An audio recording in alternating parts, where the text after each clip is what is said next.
What do you think is makes your content viral? वो hook या content? आजकल जो लोगों का रिटेंशन है, ऑडियंस को जो चाहिए ना, आजकल बहुत फ्रैक्शंस ऑफ सेकंड्स में चाहिए. Correct. कि 3 सेकंड में अगर आपने टेंशन नहीं ग्रैब करी तो वो रील स्क्रॉल हो जाएगी.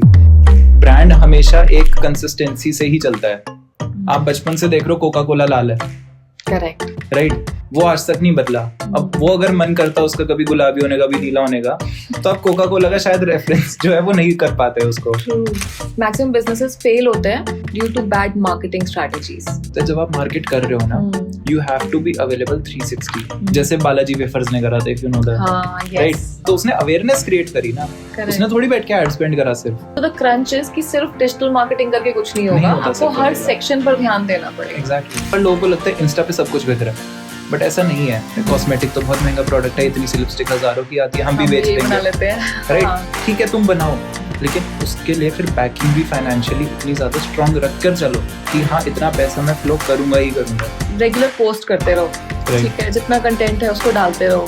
एक दिन में 4 रील्स डाल लो, 5 रील्स डाल लो, ठीक है, रेगुलर रहो बस. तो क्या सच में इससे अकाउंट वायरल हो सकता है? इसकी इंस्टा का एल्गोरिथम ना, मतलब इतना बड़ा लाइब्रेरी है वो, कि वहाँ से कब कौन सा कंटेंट पिक हो रहा है तुम्हें नहीं पता. नेगेटिव मार्केटिंग ज्यादा अच्छी चल रही है. जब आपकी एड्स पे इतने ज्यादा क्लिक्स आ जाएंगे तो मेटा के अकॉर्डिंग भी, मेटा को क्या लगेगा, उसको लगेगा कि इतने ऐड क्लिक्स हो रहे हैं यानी it is such a good add, तो ऐड का सीपीसी कम कर देगा. फॉलो करना आसान है, शेयर करना आसान है, लाइक करना भी बहुत आसान है, कमेंट करना सबसे मुश्किल है. लोग फाउंडर्स को ज्यादा सुनना चाह रहे हैं, बिजनेसमैन की जर्नी को सुनना चाह रहे हैं. ये पता है ज्यादा मेरे को फील होता है कब से स्टार्ट हुआ है, जब शार्क टैंक आया ना, तो उसके बीच में ब्रांड्स को ऐसा लगता है कि एज अ फाउंडर, जो वो कहते हैं ना, अपना माल तो अपने बंदे को ही बेचना आता है. राइट. सो वो वाली चीज कहीं ना कहीं आ चुकी है कि फाउंडर्स को लगता है अगर हम खुद का फेस लेकर आके वहाँ पे अपनी स्टोरी बताएंगे, सो हमारे पास ज्यादा इमोशंस, ज्यादा स्टोरी, ज्यादा रिलेटेबल फील कराने की एनर्जी होगी. हमारी वीडियो ज्यादा नेचुरल होंगी rather than any influencer coming in अपनी स्टोरी वो बता रही है. AI का कितना इम्पैक्ट है आपके काम के ऊपर? AI आया है, लोगों में वही पैनिक क्रिएट हो रहा है.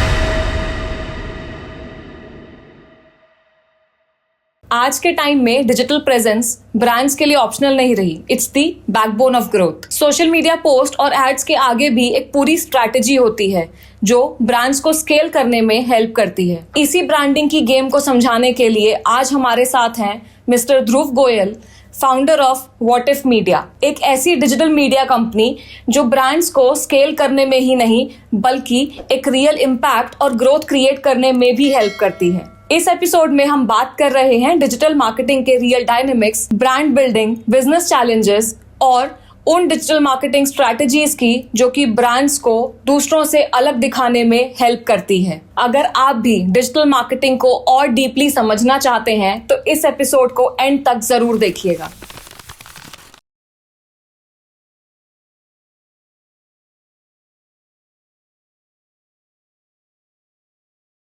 Welcome Dhruv to podcast with Aashi. कैसे हो आप? Thank you so much. मैं बढ़िया, आप बताओ. एकदम बढ़िया. कैसा लग रहा है आज यहाँ के?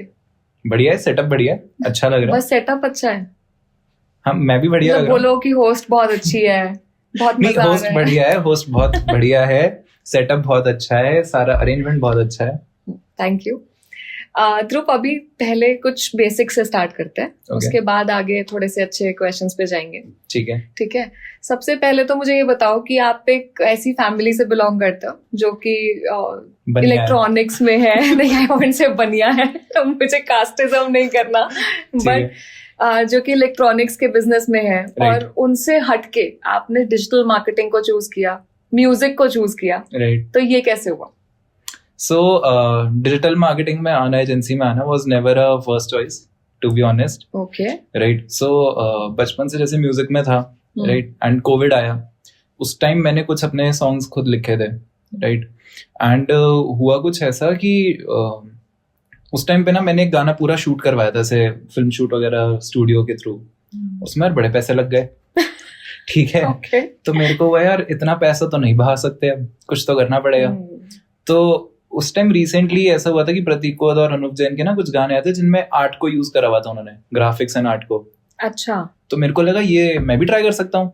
हाँ. तो मैं गया मैक एंड मैंने उनको बोला कि मैम मेरे को ना एनिमेशन सीखनी है. So she started selling all the packages. मैंने कहा वो सब छोड़ो, ये लो अनुप जैन का गाना, ये बता दो ये कैसे बनेगा. ठीक है, डायरेक्टली उनको वही बता रही है पर्पस हाँ, क्या है. मैंने कहा मेरे को बस ये बता दो ये कैसे बनेगा, जितने सॉफ्टवेयर इसमें लगते हैं वो सारे सिखा दो. ठीक है, तो उन्होंने मेरे को ऐसे पूरा पैकेज बिल्डअप करके दे दिया.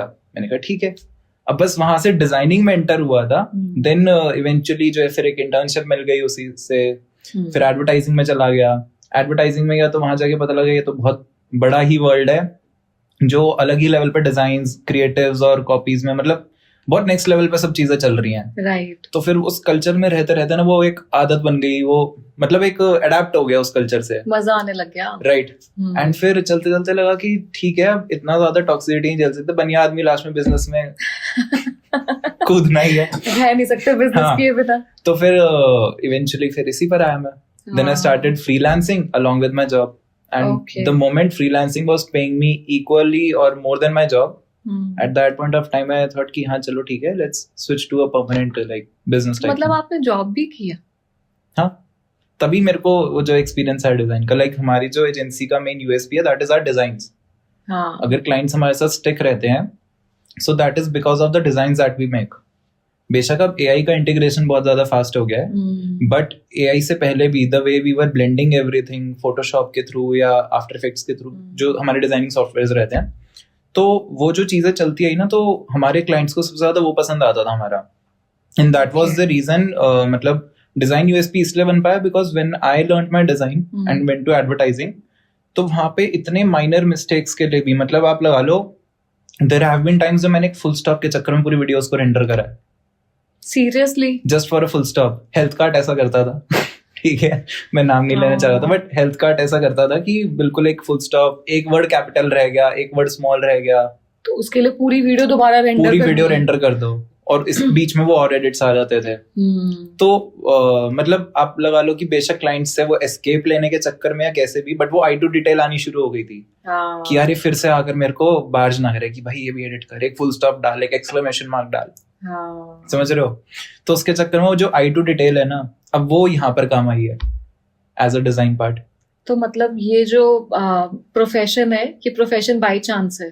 हाँ, I call it by chance because मन नहीं था ना ऐसा. फिर उसके बाद मैंने जो है इंटर्नशिप के टाइम भी उसी टाइम थोड़ा टाइम मिल पाया, तो मैंने फिर अपने 1-2 सॉन्ग्स भी ऐसे रिलीज करे जो ग्राफिक्स पर बेस्ड थे, तो कहीं ना कहीं वो पर्पस मीट भी कर पाया. हाँ, and you sing really well. मजा आ जाता गाने सुन के. Thank you. और ये जब प्रोफेशन में आपने आने की सोची, तो कभी सोचा था कि किस तरीके के क्लाइंट्स के साथ डील करना पड़ेगा, कैसे करोगे?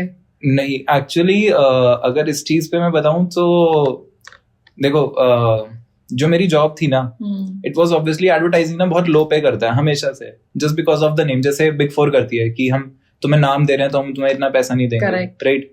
सो when I used to go there, मैं मतलब वेस्ट दिल्ली से हुड्डा सिटी सेंटर के आगे वहां तक ट्रैवल करता था डेली, मंडे टू फ्राइडे. तो मैं ऐसे डिमोटिवेट जब होता था तो पापा मेरे को कहते थे, भाई तू वहां पे डिजाइन करने नहीं जा रहा, तू अपना पर्पस मत भूल, तू वहां पर ना ये सीखने जा रहा है, तू वहां पे ना मालिक बन के जाया कर. अच्छा. कि तू ये मत सोच के जाया कर कि तू जॉब कर, तू वहां मालिक बन के जाया कर कि कल जब मैं यहाँ से निकलूंगा तो यहाँ पे हर एक बंदे का काम मेरे को करना है. Beat copywriter, beat the performance marketer, beat the one who's managing the client's account, uploading. कितनी अच्छी एडवाइस दी अंकल ने. कहते तो तू अब ये सोच के जा कि क्या तू वहां जाकर वो वैल्यू निकाल पा रहा है, और अगर तू कोई कोर्स करता और इतनी की ही फीस पे कर रहा होता तो वो तेरे को सिखाता है या तेरे को ये जॉब ज्यादा सिखा रही है.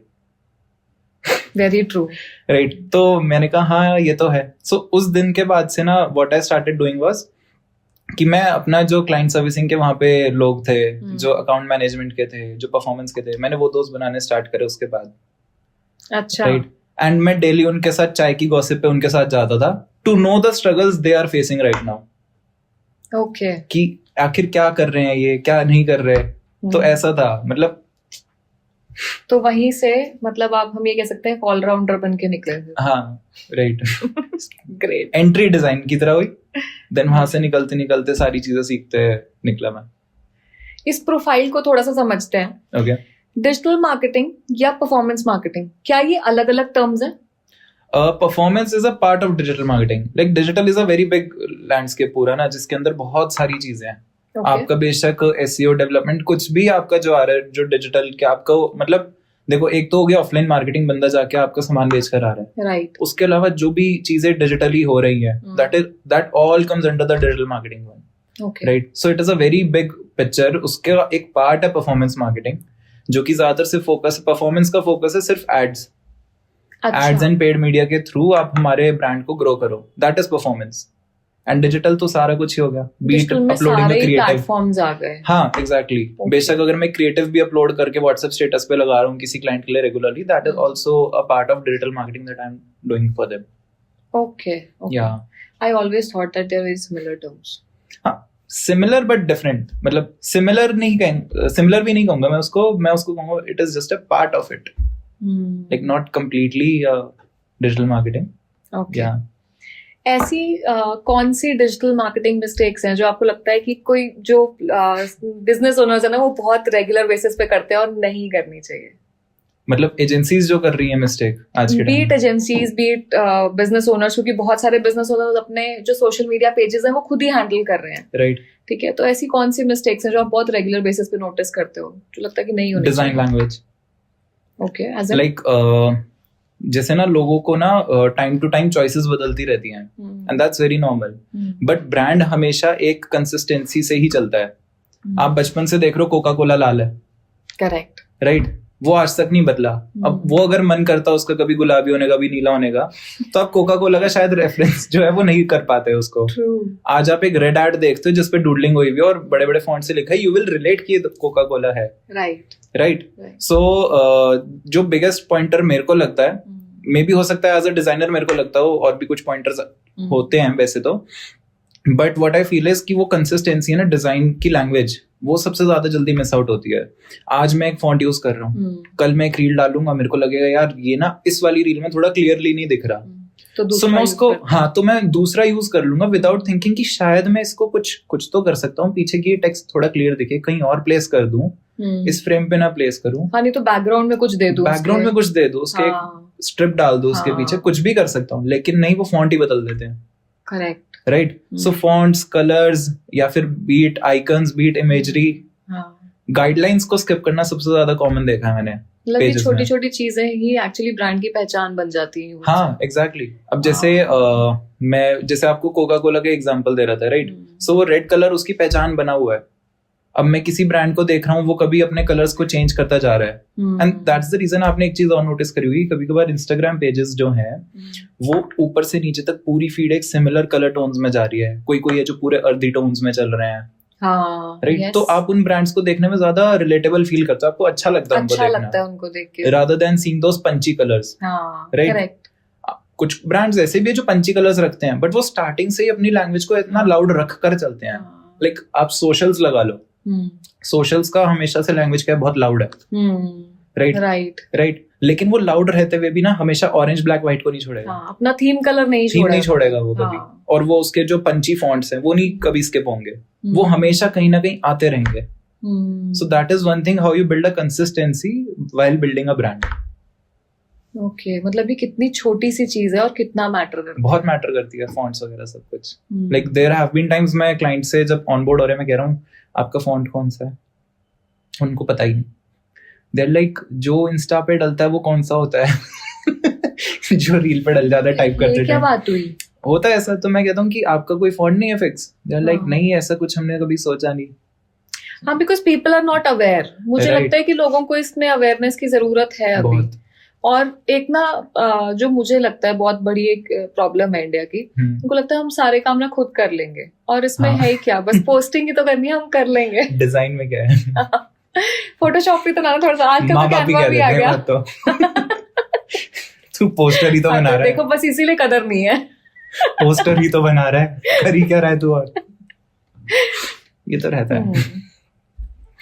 ओके, डू यू थिंक कि डिजिटल मार्केटिंग जैसा जो कॉन्सेप्ट है, be digital marketing, social media marketing, performance marketing, कुछ भी कह लो, ये सच में इंडियन क्लाइंट्स को समझ में आ रहा है? देखो, डिबेटेबल टॉपिक है टू बी ऑनेस्ट. थोड़ा खतरनाक है रिप्लाई करना इस पे. But your point of view. See, अगर मैं इसको बहुत लेमन टर्म्स में बोलूँ ना, तो जो पेशेंस रख सकता है, उसके लिए हाँ रिजल्ट्स निकल कर आते हैं. बट कुछ ब्रांड्स है जिनको आप डिजिटली मार्केट नहीं कर सकते, अच्छा राइट? जैसे आप एज अ फैक्ट्री ओनर कहोगे कि यार वायर्स की मार्केटिंग कर दे, तो क्या ही मार्केट होगी उसकी? बिकॉज सी ऐसा नहीं है कि उनकी मार्केट नहीं होती, बट इंस्टा और फेसबुक पे बैठी हुई ऑडियंस जब देखने आ रही है तो शायद वो इस चीज को देखना ज्यादा प्रेफर नहीं करती. That is the main thing. आप एक तरीके से ऐसे समझिए कि अगर आप इंस्टा पे जब आप जाते हो, so you go for media entertainment वाला सेक्टर, राइट? या तो आप वहां पे नॉलेज लेने जा रहे हो या वहां पे एंटरटेनमेंट लेने जा रहे हो, राइट? या आप फनी कंटेंट वगैरह देखने जा रहे हो. बिकॉज़ लोग अपना दिमाग डाइवर्ट ही तो करना पड़ता फ्री है, करने जा रहे हैं वहां पे, exactly. ठीक है? और वहां पर आप आकर अगर उन्हें ये बताओगे कि भाई ये मेरा तार है, या फिर मतलब I am just not keeping it to तार, ठीक है? बट कुछ ऐसे सेगमेंट्स हैं जिनको आप मार्केट नहीं कर सकते. उनको मतलब करने के लिए अगर कोई एजेंसी आपको कह रही है कि हाँ हम कर देंगे, so that is just like putting in money as a catalogue. आप उनके बस पेज को एक एक्टिव रख रही हो कि हाँ एग्जिस्ट करता है कोई ब्रांड, कल को कोई आके सर्च करे तो, बट एक्चुअल में उसका कोई सेंस नहीं बनेगा वहां पे रखने का. बट ऐसे केस में प्लेटफॉर्म्स डिफर कर सकते हैं ना? हाँ एग्जैक्टली, कि सोशल मीडिया पर ना करके गूगल को चूज कर लिया जाए, राइट? जैसे आप गूगल का GMB बना के काम कर रहे हो, right, to search for them, या फिर आप अपनी इसी चीज को इंडिया मार्ट के थ्रू सेल कर रहे हो, वो चीजें हो सकती हैं. बट काफी बार लोगों को लगता है इंस्टा पे सब कुछ बिक रहा है, बट ऐसा नहीं है. तो कुछ चीजें नहीं भी बिक रही हैं. हाँ राइट, या ओके. तो अभी तक मुझे लगता है कि अभी इंडिया में ये मतलब समझ हमें आने में बहुत टाइम, समझ आने में थोड़ा टाइम लगेगा. मतलब किसी को लगता है कि ठीक है परफॉर्मेंस मार्केट या फिर डिजिटल मार्केटिंग हमारे लिए करो, over the period of time कुछ आएगा तब हम देखेंगे. और कुछ लोग होते हैं जो बहुत क्विक रिजल्ट्स चाह रहे हैं कि नहीं अभी बस कुछ कर दो. कितनी पेशेंस मतलब लोग रख लेते हैं कि जब आएगा तब देखेंगे, ऐसा मतलब ऐसे क्लाइंट्स हैं? कुछ होते हैं. Okay. बहुत रेयर होते हैं बट होते हैं. चलो, you're very lucky if you are getting those clients. नहीं, I'm not getting. I'm looking for such clients. तो फिर ये मनगढ़ंत कहानियां कहाँ सुनी थी ध्रुव? ये कॉन्सेप्ट कहता है. नहीं ऐसा होता है. देखो एक दो क्लाइंट्स ऐसे भी आए, ठीक है, अब चलो बोल देता हूँ. So, ऐसे भी होते हैं कि जो पेशेंस रख के बैठे होते हैं कि हाँ चलो वी सी अ स्कोप की आज नहीं 5 महीने बाद 6 महीने बाद ये हमारे लिए रिजल्ट्स यील्ड करना शुरू करेगा, राइट? एंड समटाइम्स ये हम भी कुछ क्लियर करके चलते हैं. लाइक अगर आप बात करो as a Meta ad account, right? तो अगर किसी का कोई फ्रेश एड अकाउंट है ना, तो हम उसको बोल के चलते हैं कि 2 months विद एड स्पेंड्स हमें आपका अकाउंट रेडी चाहिए. ओके. मतलब 2 महीने या तो आप हमें दो या तो आप किसी और से करवाओ, लेकिन अगर आप हमसे रिजल्ट चाह रहे हो सो एटलीस्ट 45 to 60 days का लर्निंग पीरियड आपको देना होगा हमको. अगर आपको रिजल्ट्स चाहिए, आप 2 महीने से पहले आकर ये मत कहना कि आ गए आपकी किस्मत है, निकल गया कुछ, ठीक है, बहुत अच्छी किस्मत है अगर आप कुछ कर पाए उस 2 महीने में रिजल्ट्स निकाल के. बट उस टाइम मेटा लर्निंग पर होगा, फ्रेश अकाउंट है, तो प्लीज उस टाइम एक्सपेक्ट मत करना. ये हम पहले उनको अपनी पूरी टर्म्स एंड कंडीशन में लिख कर देते हैं इसीलिए. और वो समझ जाते हैं. हाँ समझ जाए तो ठीक है, नहीं समझे तो मत करो. सिंपल. ओके. इंडिया में ना मैक्सिमम बिजनेस ओनर्स जो है, मतलब maximum businesses, I would say, not business owners, maximum businesses fail होते हैं due to bad marketing strategies या due to bad marketing. According to the stats, this is what I am telling. आपको क्या लगता है? मतलब आपका कहना है कभी कभार बहुत अच्छा प्रोडक्ट होता है बट वो मार्केटिंग में फेल हो जाता है. यस. हाँ राइट. क्यों होता है ऐसा? देखो इसके पीछे ना कभी कभार मैं कहूँ तो कभी कभार होता है कि ब्रांड ना प्लान लेके बहुत अच्छा चलता है बट साथ में उसके हिसाब के बजट्स लेकर नहीं चलता. जैसे कभी कभार होता है कि हमारे पास एक मार्केट है जो बहुत सैचुरेटेड है, राइट? वो इतनी सैचुरेटेड है कि अगर उसमें आपको जंप करना है, सपोज स्किन केयर आज के टाइम में बहुत ज्यादा सैचुरेटेड मार्केट है. हर छोटा ब्रांड स्किन केयर खोल के बैठ चुका है और बड़े से बड़ा ब्रांड अपने स्पेंड्स बढ़ाए जा रहे हैं. और लोग वैसे भी स्किन केयर जल्दी से स्विच नहीं करते. लेकिन एक को पकड़ ले तो वो पूरे को ही पकड़ लेते हैं. Correct, right? या फिर जो स्किन केयर की मार्केट है, it is more upon the referral marketing. मतलब वर्ड ऑफ माउथ वाला वहां पे ज्यादा ट्रस्ट है. मैं एक प्रोडक्ट यूज कर रहा हूँ, मेरे को बहुत अच्छा लग रहा है, मैं आपको बोल दूंगा यार तू ले, बहुत अच्छा है. तो आप बिना किसी चीज को एक्सप्लोर करे वो मेरा दूसरे ब्रांड का भी प्रोडक्ट पिक कर लोगे. Correct, right? सो अब यहाँ पर क्या होता है कि लोग देखते हैं कि भाई स्किन केयर तो बहुत पैसा छाप रहा है, बहुत महंगा प्रोडक्ट है. कॉस्मेटिक तो बहुत महंगा प्रोडक्ट है, इतनी सी लिपस्टिक हजारों की आती है, हम भी बेच देंगे, राइट? ठीक है तुम बनाओ, लेकिन उसके लिए फिर बैकिंग भी फाइनेंशियली उतनी ज्यादा स्ट्रांग रख कर चलो कि हाँ इतना पैसा मैं फ्लो करूंगा ही करूंगा, राइट? तो वो एक मेन चीज है कि मार्केटिंग के टाइम पर आप फेल हो रहे हो. अब क्या होता है, कुछ नए ब्रांड्स बहुत अच्छा भी प्रोडक्ट लेकर आते हैं, ऐसा नहीं है, Okay. ठीक है, वो बहुत जेन्युइन प्रोडक्ट लाए हुए हैं, बट अगर पीछे से आपके पास वो फाइनेंशियल बैकिंग नहीं है उसके लिए, तो वो लास्ट में तो फेल ही होगा, क्योंकि लोगों को रीच आउट करने के लिए, उनको पहुंचाने के लिए आज के टाइम में जो है ज्यादातर हमें क्या चाहिए, यूजीसी चाहिए, या तो बड़े इन्फ्लुएंसर्स को चाहिए, या फिर आपको इतना ज्यादा तगड़ा एड स्पेंड चाहिए, लेकिन कुछ तो चाहिए ना जो मतलब अनअवेयर वाली ऑडियंस को पहुंचा पाएगा। एक्चुअली मतलब मेरा नेक्स्ट क्वेश्चन भी यही था कि क्या चाहिए हमें अच्छी मार्केटिंग के लिए, मतलब एड बजट बहुत ज्यादा चाहिए, हाँ। कि हमें नहीं देखो, इसमें कंटेंट ना बहुत चाहिए, क्या इसमें करना मैं है आपको exactly? 2-4 चीजें बताता हूँ। होता क्या है, कभी कभार ना ब्रांड्स क्या सोचते हैं कि अगर हमने इसको परफॉर्मेंस का पार्ट दे दिया ना, अब बस ये ऐसी एड्स चलाए कि सारा ऑर्डर फिल हो जाए हमारे, ये ऐसी एक्सपेक्टेशंस हैं कि अगर हम लाख रुपया खर्च रहे हैं तो अब हमारे ऑर्डर्स फुल हो जाने चाहिए, मतलब एकदम से अच्छा। इन्वेंट्री ऐसी खाली करना शुरू कर दो हमारी तो इतने ऑर्डर्स हो जाए। हाँ। एक्सपेक्टेशन होती है बंदे की, ठीक है, वो जब इतना स्पेंड कर रहा है तो, बट साथ साथ मेरे को क्या लगता है, जब आप मार्केट कर रहे हो ना, you have to be available 360। हाँ। अब आप समझो, मैंने आज एक क्रीम देखी जो ऑनलाइन मेरे पास आई, मैंने उस क्रीम को देखा, मैंने रजिस्टर करा माइंड में, मेरी विजुअल मेमोरी में, मैं वेबसाइट पर भी गया मैंने, बट उसको बाय नहीं करा बिकॉज मेरे को ट्रस्ट नहीं आया अभी, राइट। अब मैं ऑफलाइन केमिस्ट के पास जाता हूँ और बाय चांस उसके शेल्फ में वो सेम क्रीम देख लेता हूँ, हाँ। मेरा ट्रस्ट डबल हो जाएगा। क्यों? कि केमिस्ट ने रखा हुआ है अपने पास, हाँ। एड पे देख चुका मैं, लोग डिमांड कर रहे हैं, राइट, कि हाँ। डिमांड में है या नहीं है प्रोडक्ट, जैसे बालाजी वेफर्स ने करा था, इफ यू नो दैट, हाँ, राइट। yes. उसने अपने ही सेल्स पर्सन सारे मार्केट में भेज के बोला कि बालाजी वेफर है क्या, है हाँ। क्या, तो उसने अवेयरनेस क्रिएट करी ना, Correct. उसने थोड़ी बैठ के एड स्पेंड करा सिर्फ, उसने अवेयरनेस इतना क्रिएट करा कि उस पूरी मार्केट ने बालाजी वेफर को खरीद लिया, राइट। राइट। तो आपको हमेशा 360 टारगेट करके चलना पड़ता है, आपको ऑफलाइन इवेंट्स का भी पार्ट बनना पड़ेगा, ठीक है, आपको अपने ऑफलाइन सेल्स पर्सन को भी, जहां आपका प्रोडक्ट पिच हो सकता है वहां भी, जैसे हम एक पेट केयर के लिए अपने वो चलाते हैं पूरे एड्स वगैरह, so what recently I discovered is कि हम उनके लिए एड स्पेंड बहुत अच्छा कर रहे हैं, ठीक है, प्रोडक्ट जो है, जो पेट ओनर्स है उनको पहुंच रहा है इंस्टा पर। अब इवेंचुअली क्या होता है, एक दिन हम किसी वेटनरी के पास जाते हैं जो उन्हीं का अपना वेट डॉक्टर था, जिनसे वो एसोसिएटेड थे अच्छे से, उसके ही शेल्फ में उनका प्रोडक्ट नहीं रखा, तो वो लेंगे ही नहीं, राइट।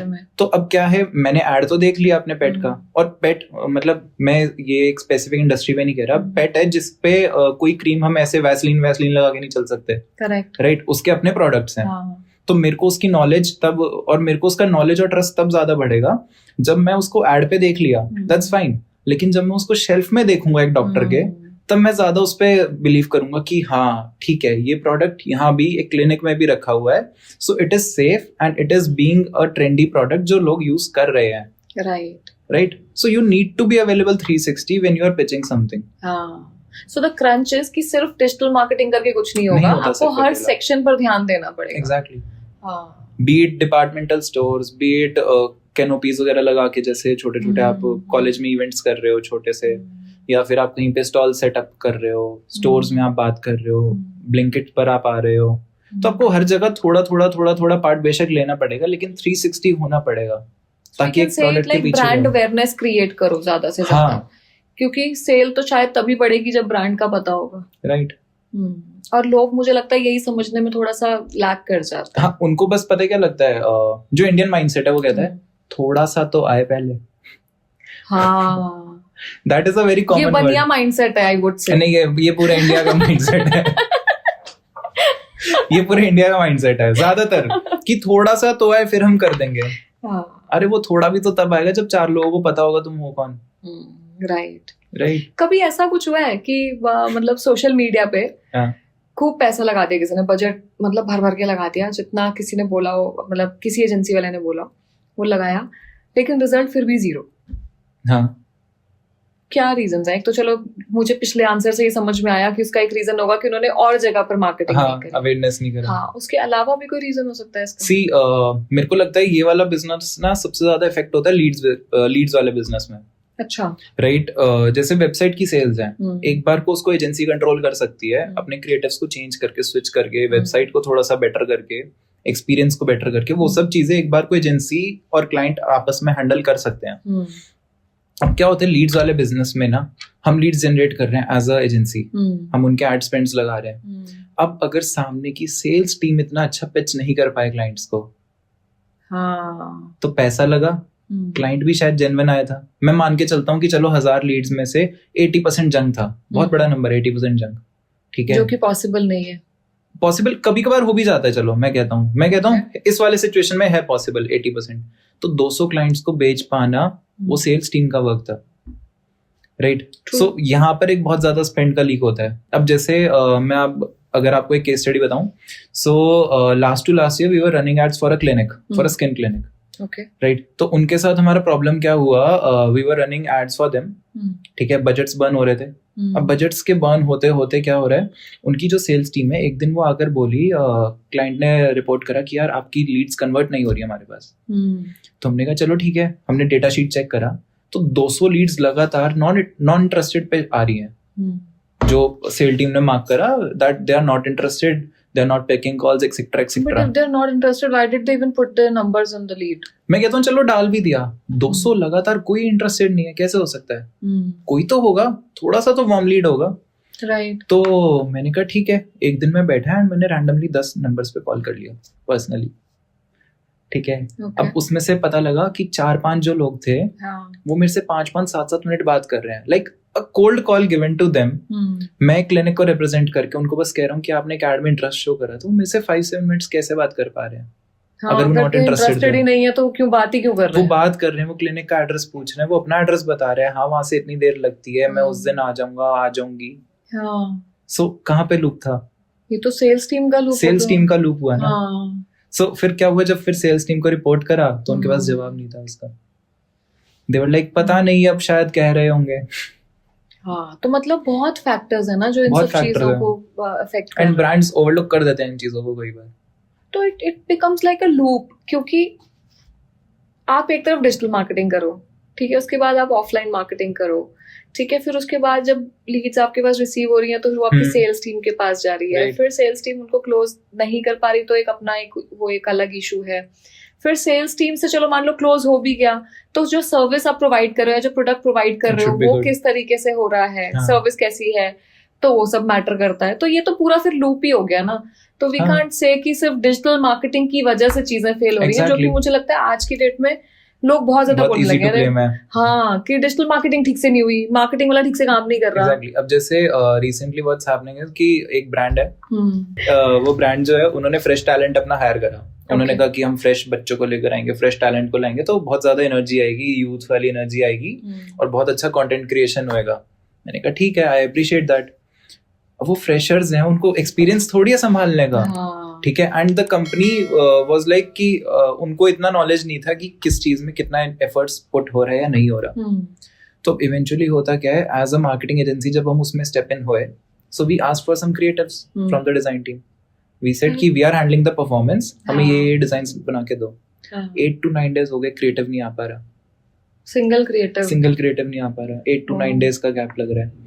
तो मैंने ना थोड़ा सा डीप डाइव करके उनके ओनर से थोड़ा सा बॉन्ड क्रिएट करके मैंने उनसे पूछा कि आपकी जो टास्क्स हैं डिजाइनर्स के, can you share that with me? तो जब टास्क देखे तो वो दिन के 1-1, 2-2 डिजाइन बना के अपना डन हो रहे हैं। सीरियसली? हाँ। फिर now they are hating me, the designers are hating me, क्योंकि उनके लिए मेस मैं बन गया, क्योंकि उनके लिए मेस मैं बन गया। अब एज अ डिजाइनर मैंने एक दिन एक को बिठाया, मैंने कहा बता क्या डिजाइन कर रहा है इसमें। सो वो सोच रहा है कि मेरे को कुछ नहीं पता, तो वो अपना बहुत हवा में तीर बना के बता रहा है, मैंने इसमें ये डाला, मैंने ये डाला। मैंने कहा मेरे को पता है इफेक्ट्स कौन से हैं, तो मेरे को कट शॉर्ट करके बता क्या डाला तूने इसमें ऐसा। तो लास्ट में क्या हुआ, जब उसको दिखा ना कि हाँ मैंने 2-3 इफेक्ट्स का नाम बोल दिया, 2-3 चीजें बोल दी, तो उसे समझ आ गया नॉलेज है, अब मैं इसे पागल नहीं बना सकता। तो वो कॉन्वर्सेशन जो 10 मिनट से लंबी चल रही थी ना, वो अगले 5-10 सेकंड के अंदर वो खत्म हो गई कि हाँ इसमें बस ये करा था मैंने, ठीक है। तो मैंने कहा तो पूरे दिन क्या कर रहा था, और जो 8 दिन से मैं वेट कर रहा हूँ तेरे इंतजार में बैठा हूँ मैं, वो क्या था? अरे मुझे समझ में नहीं आता कि हाउ डू पीपल मतलब आइडल बैठ कैसे लेते हैं। अब वो तो चलो आपका काम है, आपको मजा आ जाना चाहिए। दुनिया जेसीबी की खुदाई देख सकती है, आप ये मत बोलो। जब वो इंडियंस जब वो जेसीबी की खुदाई देख सकती है, आप क्या एक्सपेक्ट कर रहे हो यार? Correct right. तो वो ब्रांड्स का काफी बार मिस आ जाता है। और फिर लास्ट में क्या है, अब जब मंथ का एंड होगा so the owner would come and say कि as a performance marketing agency आपने आप क्या कर रहे थे, हाँ राइट, मतलब वो फाइनली फिंगर यही पॉइंट होगा, यही होगा, ये प्रॉब्लम है ना। तब आप ये नहीं बोल सकते कि आपकी कि टीम आपका काम नहीं कर डिजाइनर रही ये थी। नहीं कर रहा था, वो नहीं कर रहा था।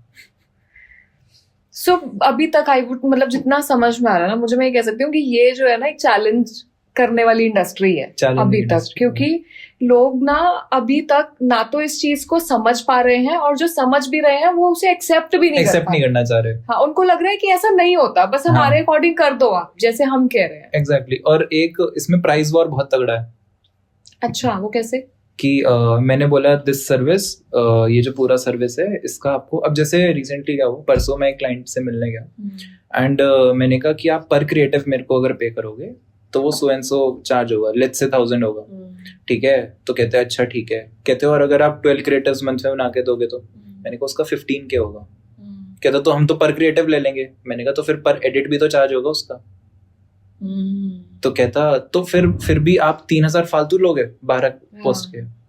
मैंने कहा सर मैं आपको ना इसमें टाइम बाउंड हो जाऊंगा मैं आपसे, ठीक है। आप मेरे को पर पोस्ट आके पे कर रहे होगे ना, तो मैं आपको शायद रिजेक्ट भी कर सकता हूँ कि आज मैं नहीं ले रहा आपका वर्क। मेरे लिए आप ऑन प्रायोरिटी होगे, वो एक तरह से प्राइम मेंबरशिप मान के चलो, उसका कॉस्ट है वो जो मैं एक्स्ट्रा आपसे चार्ज कर रहा हूँ फॉर अ मंथ, राइट। तो उसको ये बात समझ नहीं आई, कहता नहीं आप गलत कर रहे हो। तो बोलो आप पर क्रिएटिव ले लो, बात ही खत्म करो। इसमें फिर नहीं तो पर क्रिएटिव उसको ये एक्सेप्ट नहीं था ना कि मेरे को ऑन टाइम क्यों नहीं मिलेगा, मैं तो पे कर रहा हूँ ना, नाम भी दे दूंगा उसका। नहीं पता चले पॉडकास्ट विद आशी पे हेट आने लग गया कि तुम कैसे लोगों को बुला। अरे कंटेंट अच्छा चलता है। नेगेटिव मार्केटिंग ज्यादा अच्छी चल रही है। हाँ ट्रू, नेगेटिव ज्यादा अच्छी चल रही है पॉजिटिव से। और वैसे भी मुझे लगता है ना कि नेगेटिव चीजें ना लोग जल्दी पकड़ते भी अट्रैक्ट करते हैं, एनर्जी स्ट्रांग होते हैं नेगेटिव। हाँ, क्योंकि ना अब आप देखो राजपाल यादव को इतने साल हो गए, इतना अच्छा काम करते हैं, ठीक है, इतनी अच्छी एक्टिंग, इतना सब कुछ, and he is doing it in such a graceful way. हमारे मीम का मटेरियल है वो। करेक्ट। और जब जेल हुआ, ठीक है, और वो 9 करोड़ के केस में फंसे, तो एवरीबडी स्टूड अप और सबके पास अब कमेंट्स है करने के लिए। कोई मूवी नहीं देखने गया उनकी बनाई हुई, वो किसी को नहीं देखनी थी, लेकिन अब सबको इंटरेस्ट है उनकी लाइफ के अंदर कि अब क्या चल रहा है। वैसे तो वो प्लेन में घूमते हैं, वैसे तो वो यहाँ जाते हैं, ठीक है, वैसे तो उनके पास इतना पैसा है और 9 करोड़ दिया देने। तो मुझे लगता है यार क्यों अभी तक क्या था, कहाँ थे तुम लोग भाई? तभी तक तुम्हें इंटरेस्ट नहीं आ रहा था। नेगेटिव पे ज्यादा जल्दी अट्रैक्ट होता है ना सब कुछ, करते हैं लोग। ये पॉइंट है। मतलब अगर आप अपनी रील में आकर एज अ हुक लाइन बोलोगे कि this one hack can make you help ₹1,00,000 a month, ठीक है, तो वो अपने आप में एक अच्छा हुक है। बट अगर आपका अगला हुक होगा कि अवॉइड दिस मिस्टेक और else you will face a loss of lakhs a month, तो आपको लगेगा कि मिस्टेक वो है जो मैं ऑलरेडी कर रहा हूँ, मेरे को अवॉइड करनी है, बचा लूं मैं। आप ये नहीं सोचोगे कि मैं ये चीज कर दूंगा तो लाख कमाऊंगा, नहीं। वो अवॉइड करने का पहले अवॉइड करना पहले सुनोगे कि मैं तो ऑलरेडी कुछ कर रहा हूँ ना, ये तो कुछ करने को देगा मेरे को, राइट। लोग ना मेहनत ही नहीं है एक्चुअली। ये प्रॉब्लम है। अब जजमेंट हो रहा, जजमेंट कर रहा हूँ। सो अच्छा, ये हुक से मुझे याद आया, what do you think is you know makes your content viral? वो हुक या कंटेंट? देखो व्हाट आई फील इज कि जो हुक वाला पार्ट है ना, दैट इज समथिंग कि आजकल जो लोगों का रिटेंशन है, ऑडियंस को जो चाहिए ना आजकल बहुत फ्रैक्शंस ऑफ सेकंड्स में चाहिए, correct, right. I closely related to the time कि अगर आपने पुराने गाने सुने हैं ना, तो पुराने गानों में ना 1-1, 1.5 मिनट का म्यूजिक होता था सिर्फ, और लोग उसको पीसफुली एक एंजॉय करते हुए सुनते थे। 7-7, 8-8 मिनट गाने लंबे होते थे, मूवीज 4-4 घंटे लंबी होती थी। आज एक 4 घंटे लंबी मूवी धुरंधर पहुंच गई तो लोगों ने इतना बड़ा बना दिया था कि भाई 4 घंटे की मूवी जा रही है। मैंने तो इस डर से अभी तक नहीं देखी। ठीक है, तो अब गानों का लेंथ क्या है, वो 2-2 मिनट्स में हो चुका। पहले हम कहते थे कि रील्स आई है 60 सेकंड्स के अंदर आप वीडियो को खत्म करो, राइट। अब वो कॉन्सेप्ट कहाँ पे आ गया कि you have only first 3 seconds, ठीक है, टू ग्रैब समवन्स अटेंशन। अच्छा, कि 3 सेकंड में अगर आपने अटेंशन नहीं ग्रैब करी तो वो रील स्क्रॉल हो जाएगी। और कहाँ हम आज से बस 3-4 साल पहले ही बैठ के यूट्यूब की लेंथी वीडियोस भी देख रहे होते थे। करेक्ट। अब अगर आप कोई कुकिंग रेसिपी सर्च कर रहे हो, मे बी आज आप शायद पूरे चैनल की एक प्रॉपर वीडियो नहीं देखोगे 15 मिनट की, you will be more interested in watching a 60 second reel. हाँ राइट, ये तो आप खुद भी रिलेट कर रहे हो। जल्दी बता देते हैं कि हाँ ऐसे ठीक है, गलत चीजें रख, और वहां पे वो धीरे धीरे बनाकर दिखा रहा होगा, तुम और सा दिखा रहा होगा। राइट, तो ये चीजों की वजह से क्या हुआ है, अब कंटेंट से ज्यादा हुक कैच करने लग गया है लोगों को। हुक के बाद लोग कंटेंट देते हैं अपने आप। करेक्ट। राइट, पहले लोगों में पेशेंस था एक्सप्लोर करने का कि शायद कुछ बताएगा ये, 2-4 मिनट सुन तो लूं मैं उसको क्या कह रहा है वो। अब लोगों में वो पेशेंस नहीं है। लोगों में है कि पहले तो 3-4 सेकंड्स में बता दे कि तो क्या करने वाला है, हाँ, अगर हमें सही फिर मैं तेरे को सुनूंगा। करेक्ट। सो आई गेस आज के टाइम में hook is the main player and उसके बाद कंटेंट है कहीं ना कहीं। अच्छा, इसका एक पर्सपेक्टिव तो ये हो गया, दूसरा पर्सपेक्टिव क्लिक बेट भी है। जैसे मतलब क्लिक बेट में जैसे कि मतलब स्टार्टिंग कर देते हैं वीडियोस की, कोई किसी को थप्पड़ मार रहा है, हाँ ठीक है, वो टेंशन लेने का तरीका है ना, गिर रहा है। राइट, वो फिर उसके बाद जो ब्रांड्स आए थे, जो आजकल वो चल रहा है, एक आदमी प्लेन से गिरा और गिर के सीधा हमारे डिपार्टमेंटल स्टोर में गिर गया। करेक्ट। मतलब आपको वो वीडियो कहाँ से कहाँ ले जाती है, कि आपको लगेगा कितनी बड़ी ट्रेजेडी हो गई कहीं पे। That is a long hook. हाँ, और लोग उसको देख रहे हैं, 2 गालियां दे रहे हैं नीचे, लास्ट में दे ही रहे हैं ना। कमेंट्स में आप जाओगे तो आपको दिखेगा कि लोग आपको बोल रहे हैं, बट क्या फर्क पड़ता है, मेरे पास तो एंगेजमेंट आ गई। हाँ राइट, उनके पास तो व्यूज चले गए, ठीक है, लोगों को तो समझ में आ गया, उनको प्रॉफिट हो गया जिसने रील डाली। हाँ, ठीक है, बेशक तुमने हेट करा कुछ करा, नीचे तो मेरे पास एंगेजमेंट आ गई। इसका मतलब तो यही हुआ ना कि कंटेंट आप कैसा भी बनाओ, आपका हुक और क्लिकबेट अच्छा होना चाहिए। राइट, कंटेंट की क्वालिटी मैटर करती है, बट विद जैसे जैसे टाइम बढ़ता जा रहा है ना, अब हुक ज्यादा चीजों को पकड़ रहा है पहले लोगों को, क्योंकि वो इंस्टेंट चाहिए ना कि कुछ है इस वीडियो में तो बता, वरना मेरे पास लाखों वीडियोस की गैलरी है, मैं स्क्रॉल करती तेरे को सिप कर सकता हूँ। वो माइंडसेट सेट हो चुका है लोगों का। राइट, इसीलिए ऑडियंस का ध्यान हुक पर ज्यादा है। कंटेंट इतना ज्यादा है ना, हाँ, आपके पास कंज्यूम करने को बहुत कुछ है। हाँ, और मैंने ना एक चीज और देखी है, लोगों को ना कंटेंट कंज्यूम भी ऐसा करना है जो बहुत ही क्रिंज है। देखोगे ना तो जितना क्रिंज कंटेंट होगा ना, सब मिलियंस में व्यूज दिखेंगे, नॉलेजेबल कंटेंट पे नहीं मिलेंगे, लेकिन क्रिंज पे ऐसे ऐसे मतलब लोगों ने कमेंट कर रहे, और सिर्फ इस चक्कर में क्योंकि वो क्रिंज है तो वो अपने फ्रेंड से भी शेयर कर देते हैं। हाँ? कि मेरे 2 मिनट वेस्ट हुए तो तू अपने भी कर।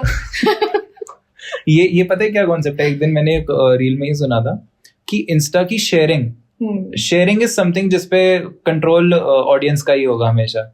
राइट, लाइक्स वगैरह भी एक बार को बॉट दे सकता है कुछ भी, बट शेयर्स इज समथिंग जो हमेशा लोगों के हाथ में कहीं ना कहीं कंट्रोल रहेगा। राइट, सो शेयरिंग में पता है क्या होता है, आप अपना कंटेंट जब शेयर करते हो, सपोज करो आपने मेरे को अपना कंटेंट शेयर करा, सो मेरे अकॉर्डिंग वो आपका थॉट है, that is your thought process that you are sharing with मी।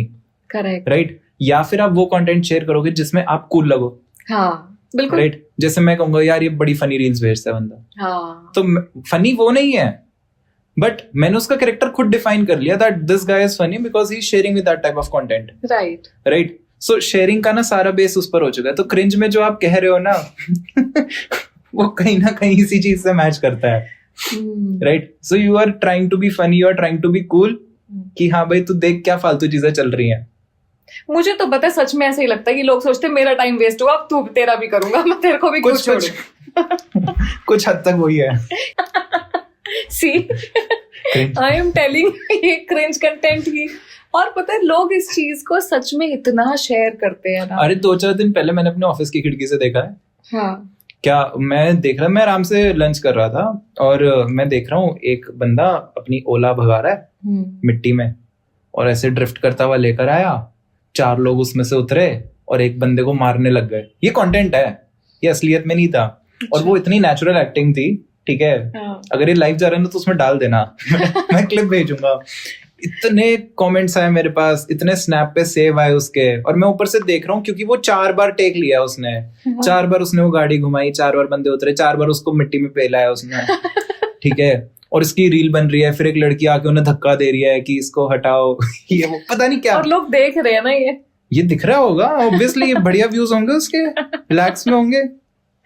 आपको बताइए ना, सबसे बड़ा मेजर मतलब मेरे को लगता है कि इसका रीजन ये भी है कि लोग इतने स्ट्रेस्ड है ना अपनी लाइफ में कि उनका सारा फ्रस्ट्रेशन यहीं आके निकलता है सोशल मीडिया पे स्क्रॉल करते करते। नहीं, social I feel is more of a platform जहाँ पे बंदे को लगता है कि is not getting into a trap, but actually is getting into a trap.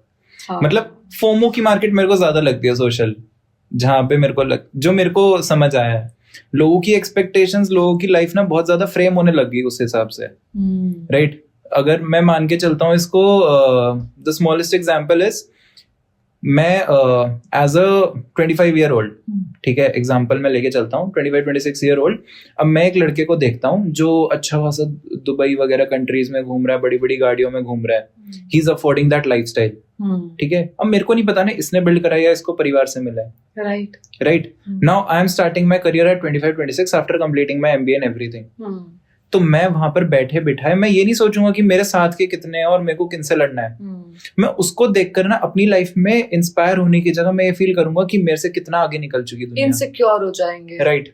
ठीक है, तो मैं उस पे ज्यादा इन्फ्लुएंस्ड होऊंगा कि भाई ये देखो लाइफ कहाँ पहुंच गई, तू क्या करता रह गया, राइट?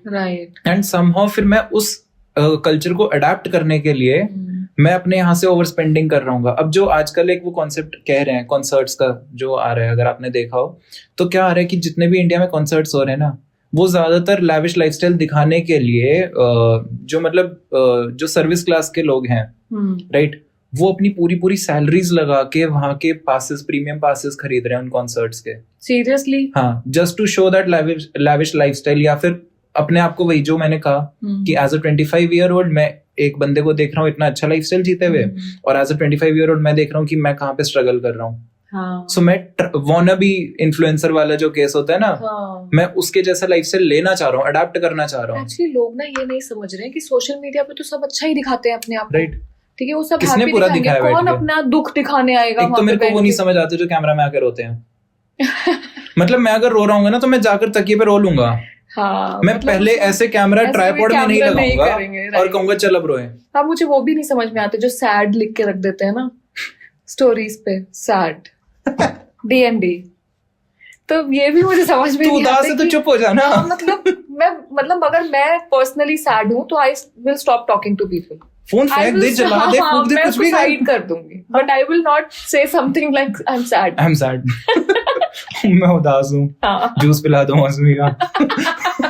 बहुत लोग ऐसा कहते हैं कि ना रेगुलर पोस्ट करते रहो, ठीक है, जितना कंटेंट है उसको डालते रहो, एक दिन में 4 रील्स डाल लो, 5 रील्स डाल लो, ठीक है, रेगुलर रहो बस। तो क्या सच में इससे अकाउंट वायरल हो सकता है? हाँ, मतलब देखो, कंसिस्टेंसी इज वन थिंग जो इंस्टा पे आपको सबसे ज्यादा व्यूज लेकर आती है। The matter of the fact is कि इंस्टा का एल्गोरिथम ना, मतलब इतना बड़ा लाइब्रेरी है वो, कि वहां से कब कौन सा कंटेंट पिक हो रहा है तुम्हें नहीं पता। उसमें तुम उस लाख में अगर 5 की प्रोबेबिलिटी रख रहे हो, लॉटरी की तरह है, 10 लॉटरी की टिकट ली तो ज्यादा चांस हो जाता है ना निकलने का। सो वही केस यहाँ पर है, जितना तुम ज्यादा कंसिस्टेंट रहोगे इंस्टा की लाइब्रेरी के अकॉर्डिंग, तुम उतना ज्यादा हाइपर एक्टिव मेंबर हो। ओके। और बात सारी पता है कहाँ जाती है? फेसबुक भी अपने आप में एक बिजनेस पर्सन है, राइट? तो उसको भी आपसे धंधा चाहिए, है ना? जब आप ग्रो कर रहे होगे तो आप फेसबुक से ज्यादा एंगेज करोगे, करेक्ट, राइट? और जब आप ज्यादा एंगेज करोगे, ज्यादा लोग आपके फैन बेस के पार्ट होंगे, तो वो स्पेशली इंस्टाग्राम को ओपन करेंगे to see your content. Correct. तो लास्ट में बिजनेस किसका बना? सही बात है, राइट? तो इसीलिए ये सारा रीजन है कि जब आप ज्यादा कंटेंट पुश कर रहे हो तो इंस्टा को दिख रहा है you are investing your time into it. So Insta and Meta also wants to invest their time and मतलब पूरा engagement into your content. पर अगर हम लोग ऐसे सोचेंगे, बहुत सारे लोग मैंने ऐसा देखे हैं जो कंसिस्टेंटली वीडियोस अपलोड कर रहे हैं, बट उनकी वीडियोस पे हार्डली 2000-3000 से ऊपर व्यूज बढ़ते ही नहीं, ठीक है, और आज से नहीं, मतलब सालों से कंसिस्टेंट है वो।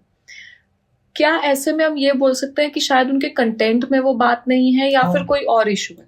सी, कंटेंट क्वालिटी मैटर्स ना, बहुत मैटर करती है कि अब वो आप उनको डिलीवर क्या कर रहे हो। अगर कोई आपका कंटेंट को देखने आ रहा है तो वो किस रीजन से आ रहा है, वो कितना अटैच हो रहा है, आपका ऑडियंस का एक वॉच का रिटेंशन कितना है, जो हमारे इनसाइट्स में आता है एवरेज वॉच ड्यूरेशन। अगर वो बहुत छोटा है, आप उस ग्राफ को समझो, अगर वो बहुत छोटा है, स्टार्टिंग में एकदम से वो स्टेप डाउन हो रहा है, तो इसका मतलब आपका हुक अच्छा नहीं है। Okay, right? अगर वो एकदम से ऐसे स्टार्टिंग में ही ड्रॉप डाउन हो गया ग्राफ, सो दैट मीन्स कि आपके कंटेंट के अंदर उनको वो हुक फील नहीं हुआ, और इसीलिए मोस्ट ऑफ द व्यूअर्स जो यहाँ पे 100% थे, वो अगले 5 सेकंड में सीधा ड्रॉप होकर 20 तक गिर गए। ओह, राइट? और फिर वो हमेशा आपको ग्राफ दिखेगा ऐसे नीचे जाके फिर यूं धीरे धीरे डाउन हो रहा है। तो उसका रीजन यही होता है कि फिर जो हुक करके रखे हो, जिनको मतलब लगा एप्ट है, वो 5 सेकंड के बाद देखते रहे, तो धीरे धीरे कम होता चला गया। राइट। जब इंस्टा को दिखेगा कि ये ग्राफ इसका कॉमन है, बार बार ये ग्राफ आ रहा है, तो उसको समझ आ जाएगा ना इसका कंटेंट लोगों को रोक नहीं पा रहा। हाँ बिल्कुल। राइट, रोक नहीं पा रहा तो इंस्टा उसको रेकमेंड ज्यादा नहीं करेगा। पर अगर हम कंपैरिजन करें एक ब्रांड की स्टोरी और कंटेंट में, तो क्या ज्यादा इंपॉर्टेंस रखता है? मतलब मैं समझा नहीं। मतलब हर ब्रांड की अपनी एक स्टोरी होती है, लोग अपने Right. लोग कोशिश करते हैं कि ब्रांड स्टोरीज में इमोशनली लोगों के साथ कनेक्ट करें, तो दैट आजकल इज का मोर trend है। इम्पोर्टेंट कि वो ब्रांड से ज्यादा कनेक्ट कर रहे हैं या वो कंटेंट के ऊपर ज्यादा कनेक्ट कर रहे हैं? See, it is all about relatability. Okay. Right, अगर मैं अपना एक लाइफ का स्ट्रगल बता रहा हूँ, बीट ब्रांड को लेकर बता रहा हूँ, बट अगर उसके स्ट्रगल में जो वो अपना स्ट्रगल बता रहा है, अपने कंटेंट के थ्रू बता रहा है कि आज हमारे साथ ये हुआ, ये हुआ, ये हुआ, अगर सेम या सिमिलर कुछ मेरे लाइफ का इवेंट रहा होगा, हाँ, तो मैं उससे ज्यादा अटैच होऊंगा। रिलेटेबल हो गया। लास्ट में चीज रिलेटेबिलिटी पर आकर रुक जाती है। सी, काफी बार क्या होता है, लोगों के अंदर वो इमोशनल भाव आ जाता है, रेयरली बट आ जाता है कभी कभार, कि वो ऐसा सोचते हैं कि हाँ यार चल ठीक है, ही स्ट्रगलिंग अ लॉट। जैसे एक बार वो बीच में बाबा का ढाबा का हुआ था, इफ यू रिमेंबर, राइट? तो लोगों ने एकदम से क्या करा, उनको सपोर्ट करने के लिए सारे पहुंच गए। करेक्ट। बाद की स्टोरी क्या थी वो छोड़ो, बट एक बार सबने अपना इमोशनल एंड देकर उनका इनिशिएटिव लिया, राइट, उनको सपोर्ट करने का। So sometimes it works. ठीक है, अब जैसे अब अगर आप लेटेस्ट देखो तो स्नोबेरी ने जो अपना कंटेंट डेवलप करा, वो सारा इमोशन और उसके अराउंड करा। उन्होंने क्या करा, उनको दिख रहा था कि स्नोबेरी जो है अच्छे रिजल्ट्स नहीं निकाल पा रहा मार्केट में रहकर, एंड वो पूरा ब्रांड अब आज के टाइम में इंस्टा से ग्रो हुआ है। इनफैक्ट बेने भी, जो अब लाइन लगी हुई है जितनी उस पे, राइट। सो स्नोबेरी ने भी क्या करा, उसने अपना जो उसकी ओनर थी, उसने खुद को एज अ फेस बनाकर अपने आप को कंटेंट के अंदर वो लेकर आई, ठीक है, और अपने अपने पार्टनर के स्ट्रगल्स, स्नोबेरी को स्टार्ट करने के स्ट्रगल्स, इन सब चीजों को उसने दिखाना स्टार्ट करा। In fact we are working on a similar brand for Calcutta right now. So paan का सेटअप है, and the same guy what he did is, उन्होंने अपना पूरा कॉर्पोरेट जर्नी को यूज करके, अपना पूरा एक्सपीरियंस लेके, अब वो सब एक साथ क्विट करके now he started his own startup, the Calcutta of artisanal paans and chuskis, right. So he relates a lot to it कि हाँ, मेरी भी लाइफ शायद कहीं ना कहीं इस टाइप की है, कि मैंने जो अपने पूरे स्ट्रगल्स देखे, उसके बाद इस स्टार्टअप को स्टार्ट करा। So he also wants to develop a similar story for his brand. Okay, या तो इसका मतलब तो ये है कि कहीं ना कहीं ये मार्केट भी चेंज हो रही है, लोग फाउंडर्स को ज्यादा सुनना चाह रहे हैं, बिजनेसमैन की जर्नी को सुनना चाह रहे हैं। ये पता है ज्यादा मेरे को फील होता है कब से स्टार्ट हुआ है, जब शार्क टैंक आया ना, शार्क टैंक के बाद ये शिफ्ट थोड़ा ज्यादा क्रिएट हुआ है। ओके। जैसे शार्क टैंक में ना लोगों ने एक्चुअल ब्रांड के पीछे के फेसेस देखे। करेक्ट। हमें नहीं पता था अमन गुप्ता कौन है, हमें नहीं पता था अनुपम मित्तल कौन है, राइट? तो जब हमने उन ब्रांड के फेसेस को देखा, तो उन्होंने भी क्या करा, as a part of experiment, कुछ कुछ एड्स में उन्होंने अपना पार्ट लेना स्टार्ट करा था, राइट। और जब उन्होंने वो करा तो लोगों ने उन एड्स पे बहुत ज्यादा रिएक्ट करा कि अरे अमन गुप्ता खुद इस एड में स्टेप करके आया अपने आप को, राइट? तो वो धीरे धीरे चीजें डेवलप होने लग गई। मैंने अभी जैसे आपको स्नोबेरी का एक कंटेंट का बताया आइडिया, स्नोबेरी में भी क्या हुआ, ओनर ने खुद का फेस लेकर आकर बात करना शुरू करा। सो ये चीज आजकल एक ट्रेंड में आ गई कि जैसे क्या हो गया ना, अब ब्रांड्स बहुत ज्यादा स्पेंड जो नहीं करना चाह रहे, राइट? या फिर इन्फ्लुएंसर्स की मार्केट जो है बहुत ज्यादा खराब भी होती जा रही है, बहुत फेक एंगेजमेंट वगैरह स्टार्ट हो चुका है। तो उसके बीच में ब्रांड्स को ऐसा लगता है कि एज अ फाउंडर, जो वो कहते हैं ना, अपना माल तो अपने बंदे को ही बेचना आता है, राइट? सो वो वाली चीज कहीं ना कहीं आ चुकी है कि फाउंडर्स को लगता है अगर हम खुद का फेस लेकर आके वहां पे अपनी स्टोरी बताएंगे, सो हमारे पास ज्यादा इमोशंस, ज्यादा स्टोरी, ज्यादा रिलेटेबल फील कराने की एनर्जी होगी, हमारी वीडियो ज्यादा नेचुरल होंगी, rather than any influencer coming in अपनी स्टोरी वो बता रही है। मतलब इस टाइम पर इन्फ्लुएंसर मार्केटिंग से ज्यादा फाउंडर लेड मार्केटिंग ज्यादा फिजिबल है। हाँ, मतलब it is a good option. देखो इसके ना दो तरीके हैं इस चीज को देखने के। सबसे पहले आपको कुछ बाहर खर्चा नहीं करना किसी इन्फ्लुएंसर पे, रीच आउट करके उस पर टाइम नहीं लगाना कि उनसे बात करो, नेगोशिएट करो, उनको समझाओ, पूरा ब्रांड का डाउनलोड दो, उनको बताओ, स्क्रिप्ट करो। आप खुद फाउंडर हो, आपको अपनी पूरी स्टोरी पता है, आपको कितनी ही देर लगी स्क्रिप्ट करने के लिए अपना कंटेंट, आपने बस फटाफट से सीधा एक्शन लिया और आपने काम शुरू कर दिया। सही बात है, राइट? तो आपका फाइनेंशियल्स हमेशा कंट्रोल में रहा आपके, राइट? दूसरी बात, अपने ब्रांड को बेचते टाइम आप शर्म नहीं करोगे। बिल्कुल सही बात है, राइट? आपको शायद हो सकता है इन्फ्लुएंसर को 5 बार वो स्क्रिप्ट समझानी पड़े, बट एज अ फाउंडर मैं पूरी जी जान लगा दूंगा कि मैं अपने ब्रांड को बेच पाऊं। करेक्ट, और वो भी इन्फ्लुएंसर इतनी बार सिखाने के बाद भी वो इमोशंस नहीं ला कैच कर पाएगा। पाता, बिकॉज Correct. उसकी स्टोरी नहीं है ना वो, राइट, वो फाउंडर की स्टोरी है। बट अभी ना कई बार ऐसा बोला, मतलब कई वीडियोस में मैंने देखा लोग बोल रहे हैं कि पहले कोई स्टोरी नहीं होती ब्रांड की, लेकिन फेमस होने के बाद क्रिएट कर दी जाती है। तो how much do you agree with this?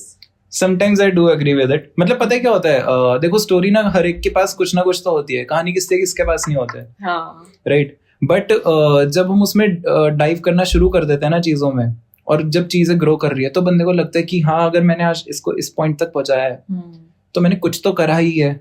अब बस वो उसको थोड़ा सा बड़ा चढ़ा कर बोल रहा है, कोई उसको रियल रख कर बोल रहा है, हाँ। कोई फेक भी क्रिएट कर रहा है। ये जो फेक होती है, ये कैसे क्रिएट होती है? इसकी भी इसमें तो तो दिमाग का स्ट्रैटेजीज खेल होंगी है, ना। ये सारा दिमाग का खेल है। कोई आकर अपना फेक ब्रांड पिच कर दे, हाँ, इस पे तो किसी का कंट्रोल नहीं है। अब वो है कि लोग उसको कैच कर पा रहे हैं नहीं कर पा रहे, that all depends upon that. मतलब ये ना एक तरीके से हम ऐसे कह सकते हैं कि हर कोई अपनी जिंदगी में एक्टर है। जितनी इजीली आपने सामने वाले को कन्विंस कर लिया, आप उतने अच्छे आप actor उतना अच्छा निकल कर आ गए हो यहाँ पे। हाँ, Insta is all about that. आपको रिलेटेबल फील कराना है, आपको उनको टच करना है किसी एक पार्ट पर उनके लाइफ के, तो वो आपके कंटेंट से एकदम से इंटरेक्ट कर लेंगे। वरना किसके पास टाइम है यार, अगर एक रील चल रही है उस पे बैठ के कमेंट करे कोई।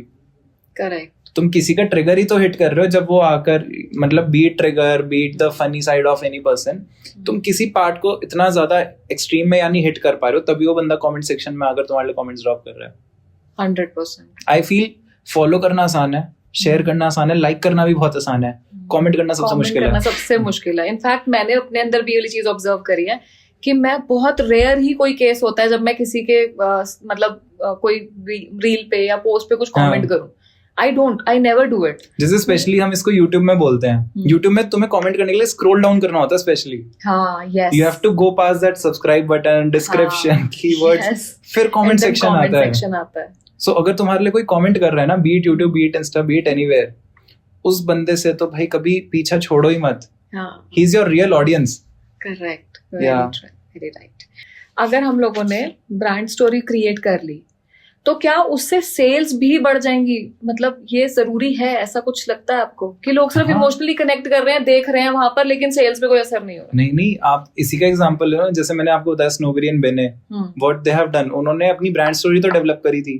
हाँ। उन्होंने हर छोटे मोमेंट को अपने रेस्टोरेंट के, कैफे के हर छोटे मोमेंट को उन्होंने दिखाना स्टार्ट करा, राइट, कि आज ये हुआ। बेने ने इनफैक्ट एक कौवे की भी स्टोरी बता दी थी बीच में, तो कि एक कौवा आकर उनका लोगो गिरा गया था, जो भी था, मतलब ऐसे XYZ बहुत सारा मिक्स ऑफ कंटेंट उन्होंने डाला।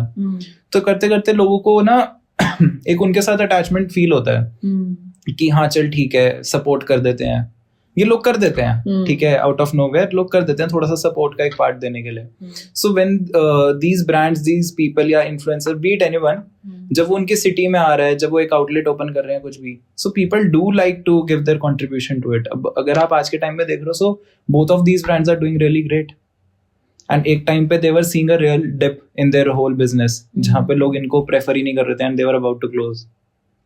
ओके, या मतलब क्रंच है कि हम लोग रिलेटेबल कंटेंट बनाएंगे तो पहले लोग कनेक्ट होंगे, लेकिन उसके बाद सेल्स पे असर आएगा, विद टाइम आएगा। बिल्कुल आएगा।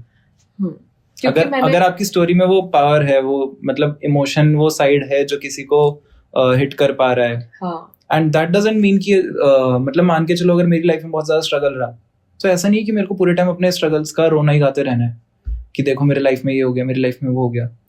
हर टाइम पसंद नहीं आता है, वो भी पसंद नहीं आता।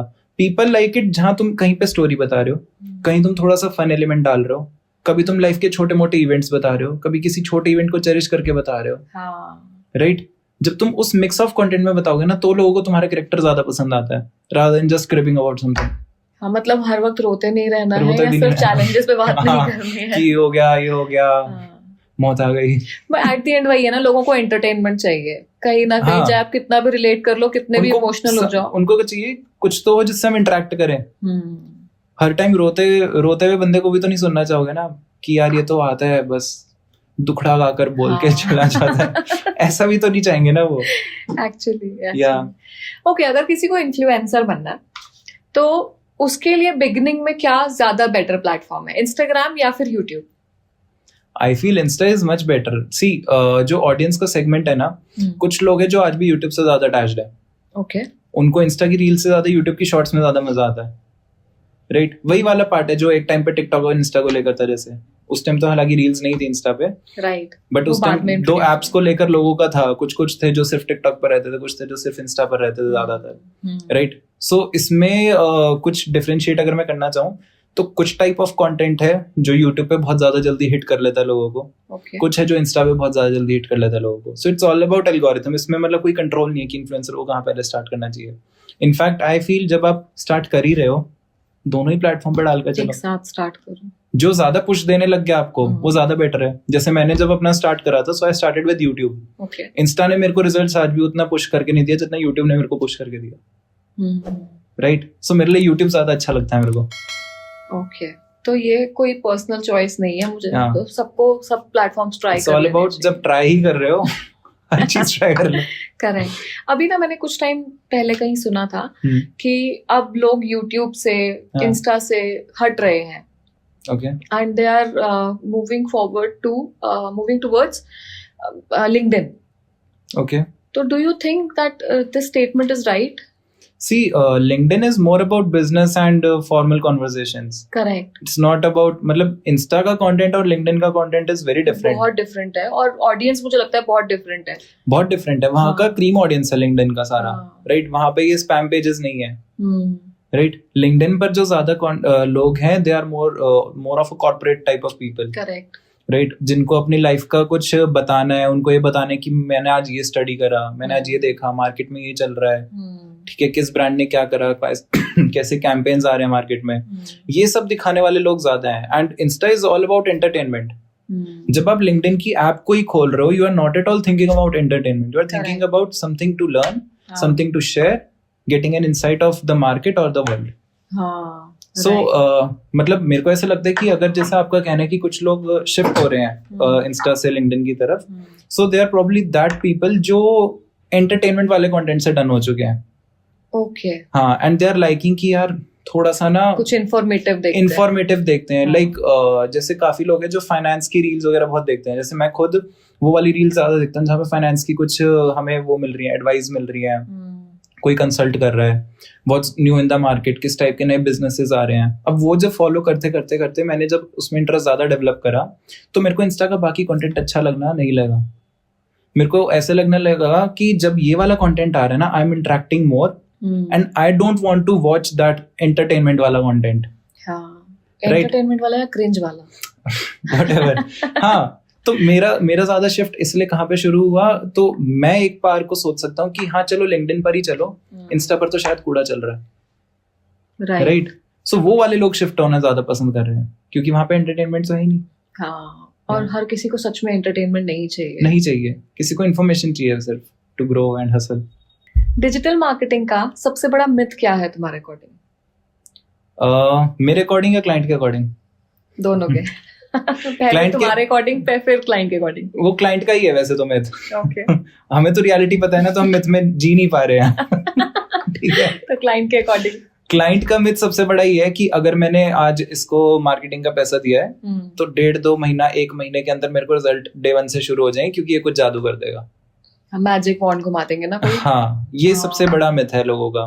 और इनफैक्ट ऐसा भी हुआ है कि उनको हम जब पहले क्लियर भी करके चल रहे हैं कि आपका इतने टाइम बाद कुछ आएगा, तो भी उनको वो जो है ना थोड़ा सा वाला फैक्टर नहीं हट रहा उनका, थोड़ा तो आए। आप कह रहे हो 3 महीने बाद आएगा, एकदम से आ जाएगा? अभी से अगर 2-3 चीजें आएंगी तभी तो तब ज्यादा आएगा। सो वो चीज उनके अंदर से खत्म नहीं हो रही। So I feel that is the biggest myth कि ये मार्केटर आ गया तो अभी कुछ करके जाएगा, एंड सबसे ज्यादा मार्केट डूब भी वहीं रहा है। बिकॉज अब जो है ना क्लाइंट्स ज्यादातर होल्ड ही उन एजेंसीज को कर पा रहे हैं जो ये ऐसे फेक प्रोमिसेस कर रही हैं। पर वो फेक प्रोमिसेस कितने दिन चलेंगे ना, वो बट उससे मार्केट को फर्क नहीं पड़ रहा। उससे क्या हो रहा है, एज एन एजेंसी मैंने आपको ऑनबोर्ड करा फेक प्रोमिसेस करके, मैंने आपसे पैसा ले लिया, राइट, आप चले गए, मेरे को फर्क नहीं पड़ेगा, मैं किसी और को पागल बना लूंगा, राइट? करेक्ट। अब उसका फर्क किसको पड़ रहा है? जो एजेंसी सच बोल रही है। पर आप एक चीज सोचो ध्रुव, कितने लोगों को आप कोई पागल बना सकता है?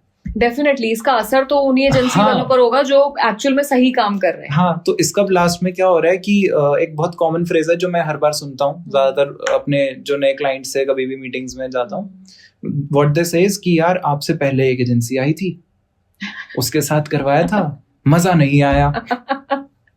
I being into software development, I truly ये understand इतना that. कॉमन फ्रेज है हाँ। जो मैं सुनते ही मुस्कुरा देता हूँ।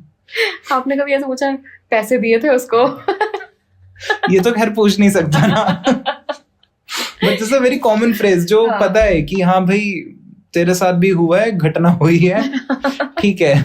पर मुझे लगता है कि जितना मुझे समझ में आया इस इंडस्ट्री को लेके कि शायद ये प्रॉब्लम इस वजह से भी होती है कि बहुत सारे लोग कोर्स करते हैं डिजिटल मार्केटिंग का, उन्हें किसी प्रोफाइल का, किसी नीश का कोई एक्सपीरियंस नहीं है, and they just come up with this packages कि हम ये चार्ज करते हैं, हमसे करवा लो, और उसके बाद फिर एक्सपीरियंस हाँ। तो है नहीं। Okay, so this is the most interesting topic that I feel. Okay. होता क्या है ना, जो मैंने ज्यादातर देखा है, जो ये मतलब मैं ऐसे जज नहीं कर रहा किसी कोर्स को, बट कॉलेज टाइम में ही ना जो बीबीए बीजेएमसी के बच्चे होते हैं, इनको ये सब चीजें ज्यादा जल्दी सिखा दी जाती हैं। ओके, राइट, इनके क्योंकि कोर्स का पार्ट होता है ज्यादातर। सो ये लोग क्या करते हैं, ये अपने उसी टाइम में ना for the least amount of money ये छोटे छोटे 5-5, 10,000 में क्लाइंट पकड़ने शुरू कर देते हैं। अच्छा। ठीक है, कैनवास में उनको 2-4 डिजाइन बना के दे देते हैं, वो खुश हो जाते हैं, ना उनको नॉलेज होती है ना इनको नॉलेज होती है, हाँ। तो दोनों गवार आपस में लड़ रहे हैं एक तरह से। ठीक है ना, उनको पूरा पता है ना इनको पूरा पता है, हाँ। ओवर डिलीवर कर रहे हैं, कभी कभी हाँ। अंडर डिलीवर कर रहे हैं, और इस मिक्स के चलते चलते क्या होता है, अब तुमने धीरे धीरे चलते हुए कॉलेज से बाहर हो गए, अब तुम प्रोफेशन में तो वही हो, अब राइट। थोड़ी थोड़ी तुम्हें अकल आ चुकी है, हाँ। लेकिन तुम्हें स्किल कोई डेवलप नहीं हुआ। तुम बस एक मैनेजमेंट का वो बंदा हो जो यहाँ से पैसा लेके यहाँ पे देने के लिए बना हुआ है सैलरीज में। सही बात ठीक है, ना तुम्हें खुद उसमें वेबसाइट को बनाने की नॉलेज है, ना तुम्हें खुद एड्स को चलाने की, ना डिजाइन को संभालने की, ना कॉपी राइटिंग को, हाँ। ना स्ट्रेटेजाइज करने की, हाँ। ना ही शूट करने की, be it any category. Correct. Right, तो अब क्या हो रहा है, कोई भी एक बंदा अगर टीम से ड्रॉप कर रहा है ना, तो एजेंसी ऐसे अपाहिज सी हो गई कि हमारे पास एक ही बंदा था, वो करता वही सब था, कुछ कर रहा था, वो छुट्टी पर है, हाँ। अब हम क्या करें। हाँ। सो आई फील जब जो मैंने एजेंसी को स्टार्टअप करा ना, मैंने उसी हिसाब से अपनी सारी सर्विसेज को इंक्लूड करा, जो मेरे को आता था वही सर्विस में लेकर आ रहा हूँ। Okay. And that's the reason. मैं सबसे पहले सिर्फ डिजाइन आता था, तो मैंने सबसे पहले जो स्टार्ट करा मैं सिर्फ डिजाइन डिलीवर करके तुम्हें दे दूंगा, तुम कुछ करो उसका। राइट, क्योंकि वही मेरे को आता था। देन स्लोली आई लर्न कि कॉपी राइटिंग कैसे करनी है, मैंने कोर्सेज करे, वर्कशॉप्स अटेंड करी कि कैसे अपने मैसेज को डिलीवर करना है। So I started giving them management कि मैं तुम्हारा बस प्रोफाइल मैनेज करूंगा, ग्रोथ नहीं फैक्टर होगा मेरा। ओके। देन आई रियलाइज कि ठीक है, एड्स एंड बूस्ट थोड़ा जो हम डालते हैं मनी उसमें डालना शुरू करते हैं, it starts giving you results. तो मैंने उसके साथ फिर स्टार्ट करा, पहले मैंने उसको सीखा, फिर मैंने परफॉर्मेंस एड्स के पूरे वीक्स के कोर्सेज करे। ओके। एंड जब मेरे को लगा कि okay now I am ready to go with it, मैंने फिर अपने ही घर के बिजनेस पे इसको एक्सपेरिमेंट करना स्टार्ट करा, कुछ मैंने अपने दोस्तों के अकाउंट्स पे एक्सपेरिमेंट करने स्टार्ट करे, और जब मेरे को लगा that yes it is making some results, तब मैंने क्लाइंट्स को बाहर डालना शुरू करा इस चीज पर। एंड मैंने उसी हिसाब से अपनी टीम को भी बनाया हुआ है कि वहां पर अगर कोई भी अगर आज एक लीव करता है या फिर ड्रॉप कर जाता है by chance, so at least I can be the person जो बाकी सब काम छोड़ के एक बार को उसको at that point of time handle कर सकता है। So that's the biggest thing that I feel about me. So being an agency owner, what is the biggest challenge you have ever faced? AI. क्यों AI क्यों? मतलब वैसे challenge भी नहीं, the biggest challenge if I feel is like retaining the client. Okay. Retaining the client is the biggest challenge. मतलब क्या होता है, जैसे मैंने बताया ना कि patience इस फील्ड में बहुत ज्यादा required है as a client. So client को पेशेंटली हैंडल करना, और कभी कभार ऐसा उसका आउटबर्स्ट आना नॉर्मल है। राइट, ठीक है, आई अंडरस्टैंड, तुम पैसा डाल रहे हो, तुम्हारा आउटबर्स्ट आएगा, तुम्हें लगेगा कि यार आज क्यों नहीं आ रहा कुछ, आज क्यों नहीं आ रहा। जैसे कभी कभार होता है कि आज के पूरे दिन में एड ने स्पेंड नहीं करा, बाय चांस कभी कभार हो जाता है, कल ऑर्डर्स नहीं आए, एक ही दिन मेरा आ जाएगा कि yesterday we received no orders, why? मैं मेटा तो नहीं हूँ। हाँ, तो अब उस पर कोई कंट्रोल भी नहीं है। मैंने जाके पैसा नहीं फेंका बाहर, मैंने तो दिया हुआ था। ठीक है, so retaining the client is the biggest challenge in any agency I feel. So what do you do for to overcome that challenge? I feel उनको हल्का सा, मैं ये नहीं कह रहा ओवर डिलीवर करो, थोड़ा सा ओवर डिलीवर करके चलो हमेशा, ताकि जब वो आपकी इनवॉइस क्लियर करने बैठे ना, उसको ऐसा ना लगे यार इसने 20 पोस्ट कहे थे 20 ही बनाकर दे दिए। मतलब उसको ऐसा ना लगे कि हाँ बस ठीक है जितना हम दे रहे हैं उतना कर रहा है। हाँ, जब तक उसको ये लगता रहेगा ना, तब तक वो हमेशा आपके साथ, वो जो है कश्ती हमेशा ऐसे ऐसे चलती हिलती डुलती रहेगी।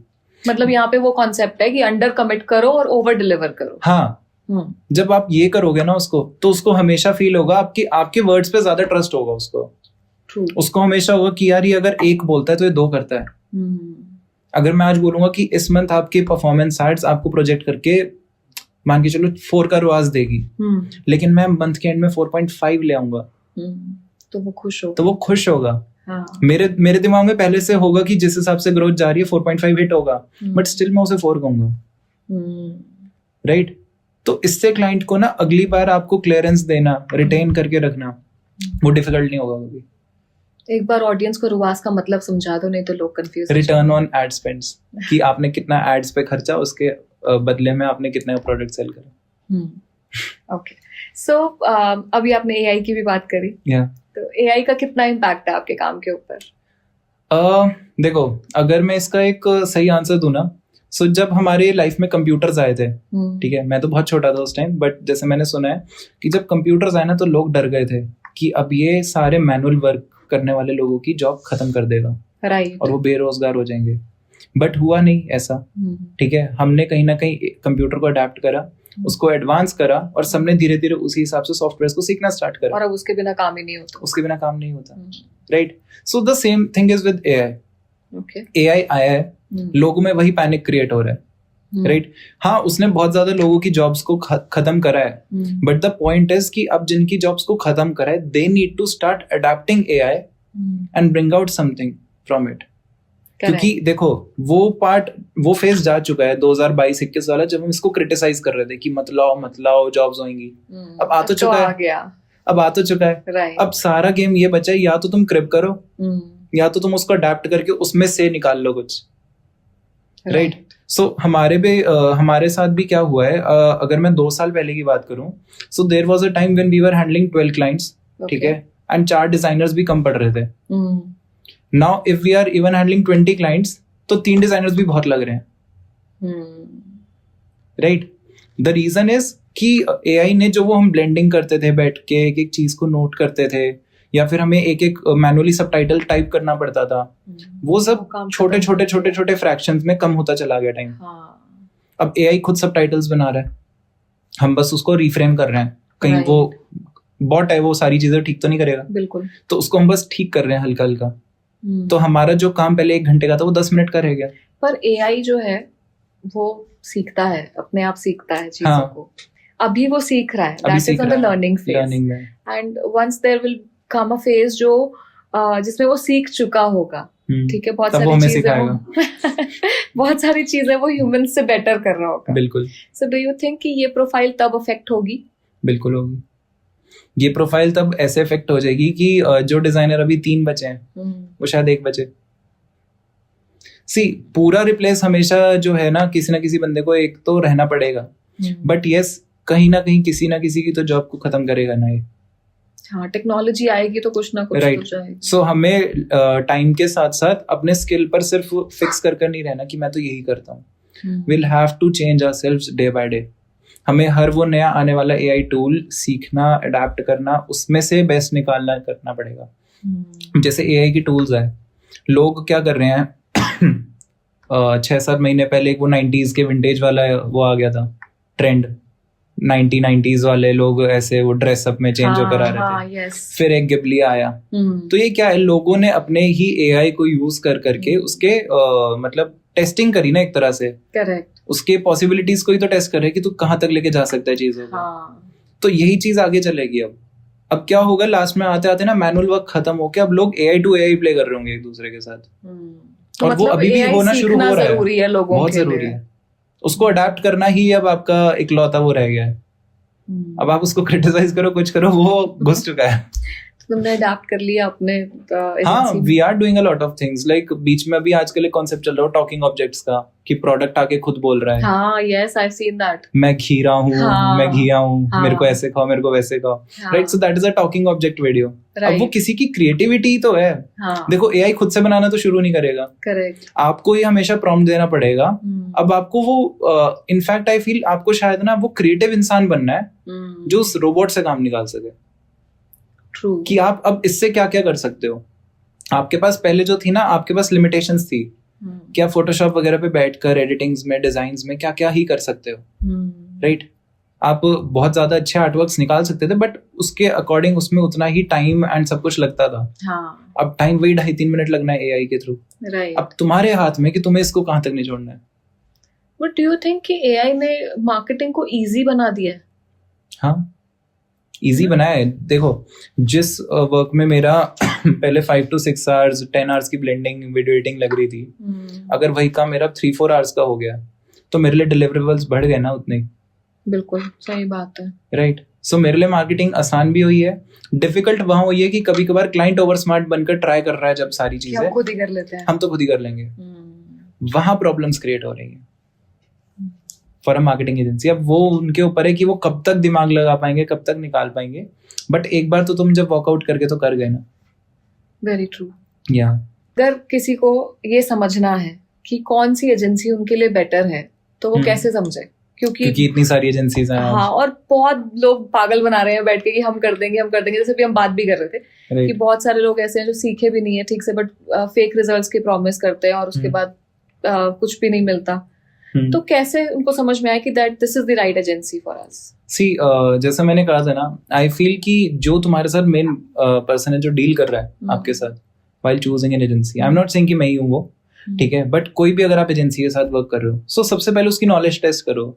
Just ask about the journey he is coming from. मैंने रिसेंटली एक वीडियो भी इसके बारे में डाला था कि एजेंसीज के साथ अब क्या हो रहा है ना, लोग तो बहुत सारे हैं, एजेंसीज बहुत सारी हैं, बट अब वहां पर जो सामने मेन बंदा है जो आपसे इंटरेक्ट करेगा, जो आपकी प्रॉब्लम्स को हैंडल करेगा at the end of the day, वो खुद कितना ज्यादा इन चीजों से निकल कर आया है, उसका क्या experience. And experience doesn't mean just कि आपने किस क्लाइंट को हैंडल करा उसका डेटा दिखाओ, बिकॉज डेटा बहुत इजी टू वो है स्विच, मतलब स्विच क्या कह रहा हूँ मैं, बहुत इजी है उसको टैम्पर करना।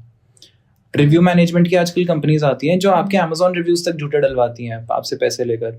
व्हाट दे डू इज कि आपने मान लो आपने एड्स रन कराई, आपने एक प्रोडक्ट सेल कर रहे हो, आप एक नोटबुक सेल कर रहे हो, ठीक है, आप मेरे को कहोगे कि ध्रुव मेरे को इस पे ऑर्डर्स के वैल्यू बहुत ज्यादा चाहिए, मेरे को दिखना चाहिए कि बेस्ट सेलर्स में जा रहा है, ठीक है, लोगों के पास इसके बहुत सारे रिव्यूज होने चाहिए, बिकॉज जब प्रोडक्ट बाय होगा तभी मैं रिव्यू पोस्ट करवा पाऊंगी, राइट?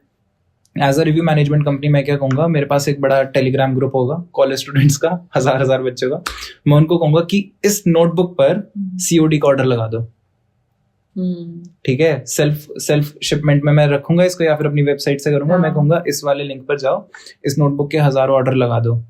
ऑर्डर लगाने के बाद COD कर देना ना, मैंने आपको कभी प्रोडक्ट भेजा, ऑर्डर लग गया, और मैंने उनको जो है उस टास्क का 10-20 रुपए जो भी डिफाइंड था वो मैंने उनको टास्क का भेज दिया, अब रिव्यू डाल दो। राइट? तो प्रोडक्ट का वो बढ़ गया मेरा नंबर। ऐसे में आपको Amazon को तो कमीशन पे करनी ही पड़ेगी एनीवेज। हाँ, तो कंपनीज डू दैट, प्रोडक्ट तो बच गया आपके हाथ में। हाँ, ये बात भी सही है, माल तो आप ही का रहा, हाँ, फिर से बेच लेंगे। आपको मेन क्या मिला, आप जब Amazon पे लिस्ट ही ऊपर कर जाओगे इतना ऊपर, या फिर वेबसाइट में आपका इतना ज्यादा अच्छा रैंकिंग हो जाएगा, इतने ज्यादा ऑर्डर्स क्रिएट हो जाएंगे, या फिर मेटा की जब एड्स, काफी लोग होते हैं मेटा की एड लिंक्स भेजकर ऐसे ग्रुप्स में और ऑर्डर्स क्रिएट करवा देते हैं। जब आपकी एड्स पे इतने ज्यादा क्लिक्स आ जाएंगे तो मेटा के अकॉर्डिंग भी मेटा को क्या लगेगा, उसको लगेगा कि इतने एड क्लिक्स हो रहे हैं यानी it is such a good ad, तो एड का CPC कम कर देगा, कॉस्ट पर क्लिक भी तो कम कर देगा वो। लास्ट में फायदा किसका होगा? ब्रांड का ही तो हो गया। मतलब people are actually playing with such strategies online. It is happening.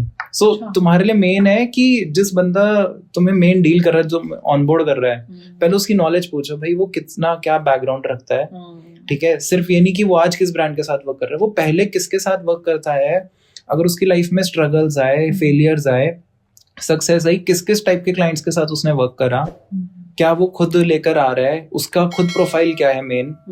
जैसे मेरे को बेशक आज के टाइम में परफॉर्मेंस भी आती है, मेरे को कॉपीराइटिंग भी आती है, but I still call my self a designer, because वो एक चीज है जो मैंने सबसे लॉन्गेस्ट टाइम तक करता आ रहा हूँ। And you are sure about कि I am sure about it. मेरे मतलब Yeah. पता है कि कोई चैलेंज नहीं कर सकता हाँ, इसमें। अगर कोई मेरे को कहेगा मेरे परफॉर्मेंस एड्स में दिक्कत आ रही है, मैं शायद उसको कहूंगा कि यार एक बार तेरा ना कैंपेन देखकर बता पाऊंगा मैं। बट अगर कोई मेरे को डिजाइन दिखाएगा, देखिए डिजाइन है क्या प्रॉब्लम है इसमें, मैं उसको ओरली बता सकता हूँ कि इसमें क्या दिक्कत है। Correct, right. सो वो डिफरेंस है सारी चीज का, एक एक्सपर्टीज है और एक बस लर्नड मेरे वो है कोर्सेज हैं एक तरह से। अगर कोई डिजिटल मार्केटिंग सीख रहा है अभी and wants to become a digital marketer, right, तो उसके लिए कोई स्पेशल टिप है? आई फील कि as a digital marketing course अगर आप कर रहे हो एंड नई चीजें सीख रहे हो, तो सबसे मेन जो भी इंडस्ट्री को चेंज करने वाली है वो दो ही चीजें हैं। एक तो how Meta is performing on ads. Okay, एक एड्स को सीखना उसके लिए भी सबसे ज्यादा जरूरी है, बिकॉज इवेंचुअली हर ब्रांड के पास ना बाहर की ऑडियंस को पहुंचने का और कोई जरिया नहीं बचा। राइट, ठीक है, अगर आप यूजीसी भी कर रहे हो तो कितना ही कर लोगे, राइट। पैसा तो वो भी लेता है, प्रोडक्ट भी लेते हैं वो, और फीस भी पूरी लेते हैं वो अच्छी खासी, राइट। सो वहां पर नुकसान ज्यादा है, ठीक है, instead of just placing your good ads. So ads को सीखना बहुत जरूरी है, एंड एआई टूल्स को, जैसे इंस्टा के बहुत सारे ऑटोमेशंस आते हैं, उनको सीखना बहुत जरूरी है एज अ डिजिटल मार्केटर उनके लिए। जैसे आजकल एक वो आता है ना कि comment link in the comment section and I will send you a guide, right. तो वो छोटी छोटी ऑटोमेशंस है जो इंटरेक्शन और एंगेजमेंट को इंक्रीज करती है हमारी। ओके, या सो आई फील वो ज्यादा इंपॉर्टेंट है लोगों के लिए सीखना as a marketer. Do you think कि आज की डेट में डिजिटल मार्केटिंग कोर्स करके अपना एक career banana is a good option? Seeing the AI shift. हाँ, मतलब देखो, if you are actually shifting into the digital marketing setup, it is good. देखो, मार्केट होना कभी नहीं रुकेगा, राइट। इवेंचुअली अब जैसे हम कहते हैं कि इंडिया में नए नए स्टार्टअप्स हर साल खुलते रहते हैं, तो स्टार्टअप को मार्केटिंग तो चाहिए, करेक्ट। तो ऐसा तो नहीं है कि मार्केटिंग रुकेगी कभी। ये तो वो वाली चीज है जो हमेशा चलता ही रहेगा। प्रचार कब रुका? कभी नहीं रुका। सही बात है, राइट। बट अब उसके तरीके अलग हो रहे हैं, सो अगर आप तरीकों को अडेप्ट करके कर रहे हो, then you are doing good. So to stay updated. हाँ, सो जस्ट स्टे अपडेटेड, क्योंकि मार्केट हर दिन बदल रही है। Correct. हर दिन कुछ नया एआई टूल आ रहा है, कोई नई ऑटोमेशन आ रही है, कुछ चीजों को करने का तरीका बदल रहा है। ईमेल मार्केटिंग जैसे पहले बहुत चलती थी, अब वो धीरे धीरे फेड आउट होकर व्हाट्सएप मार्केटिंग बढ़ रही है। तो आपको बस वो शिफ्ट को समझना होगा, rather than just sticking to what any institute और कोर्स इज टीचिंग यू। आपको सेल्फ एक्सप्लोर करोगे तो मार्केट आपको सिखा सकती है। अगर आप सोचोगे कि कुछ सामने से आएगा और मेरे को बता देगा आज क्या चल रहा है, तो नहीं होगा। मार्केट को आप ब्रेक ही तो तब करोगे ना जब आपके पास कुछ अलग होगा हजार लोगों से।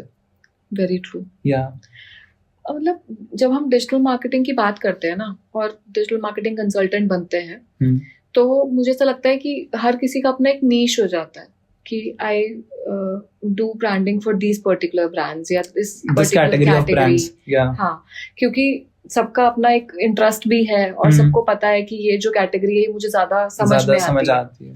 तो ये क्या सच में जरूरी है एक डिजिटल मार्केटर को नीश पकड़ कर रखना, या आपको लगता है कि ये सिर्फ चॉइस है? नहीं, इसके ना देखो मल्टीपल चीजें हैं। कभी कभार क्या होता है, अब जब मेरे को ध्यान है, when I was freelancing, so I was freelancing with HealthKart at one point. Okay. तो मैं उनके लिए हेल्थ एंड वेलनेस पे वर्क कर रहा था, एंड समहाउ उसके बाद जब मेरे पास एक नया ब्रांड आया, वो भी एक हेल्थ वेलनेस का न्यूट्रिशन सप्लीमेंट आया। उसके बाद मेरे पास पेट केयर आया जो हेल्थ एंड वेलनेस का बेशक पेट्स के लिए, राइट। तो ऐसे चलते चलते क्या है कि कल को अगर मैं किसी हेल्थ एंड वेलनेस ब्रांड को पिच करूंगा ना, तो उसका मेरे साथ कन्वर्जन चांस बहुत ज्यादा हाई होगा। हाँ, क्योंकि आपने ऑलरेडी क्योंकि मैंने वर्क करा है 2-3 ब्रांड्स के लिए, राइट। तो ऐसे में क्या होता है, एज अ मार्केटिंग एजेंसी हमारे लिए प्रेफरेंस क्या होती है, 2 तरीके की चीजें हो जाती हैं। एक तो हमें लगता है कि जो टेक्निक मैंने इसको ग्रो करने के लिए लगाई वही मैं इसके लिए लगाऊंगा तो मेरा वर्क कम होएगा, राइट। एक तो ये हो गया स्मार्ट वर्क वाला केस।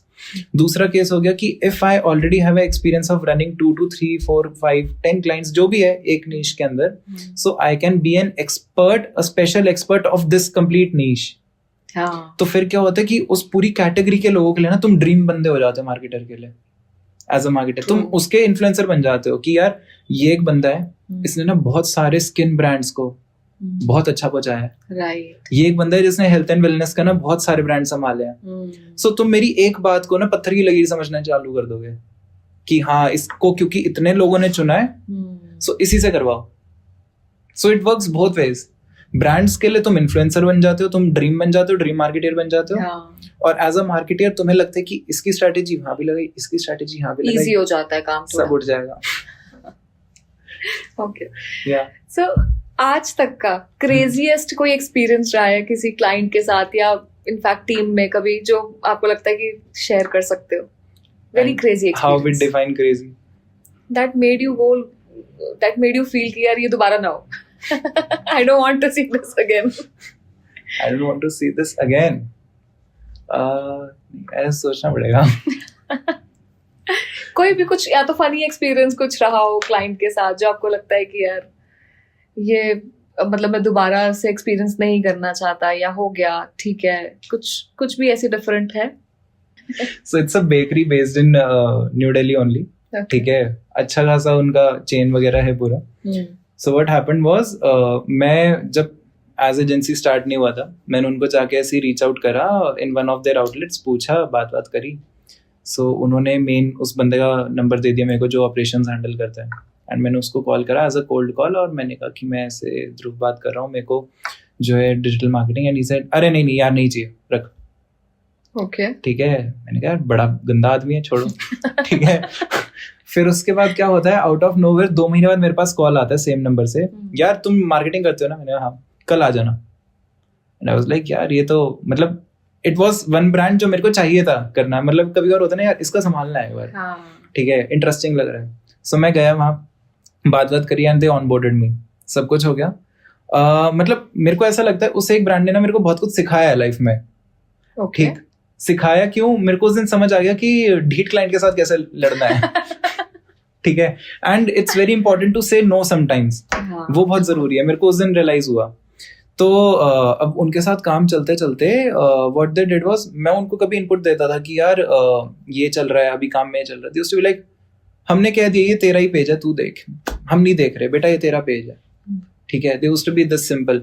मैंने कहा ठीक है. सो मैं भी ओवर एफर्ट्स डाल रहा हूँ, ओवर डिलीवर कर रहा हूँ, सब कुछ ओवर एंड अबव कर रहा हूँ, क्योंकि उस टाइम ये तो नहीं पता था कि किस चीज को कितना ही चार्ज करना है.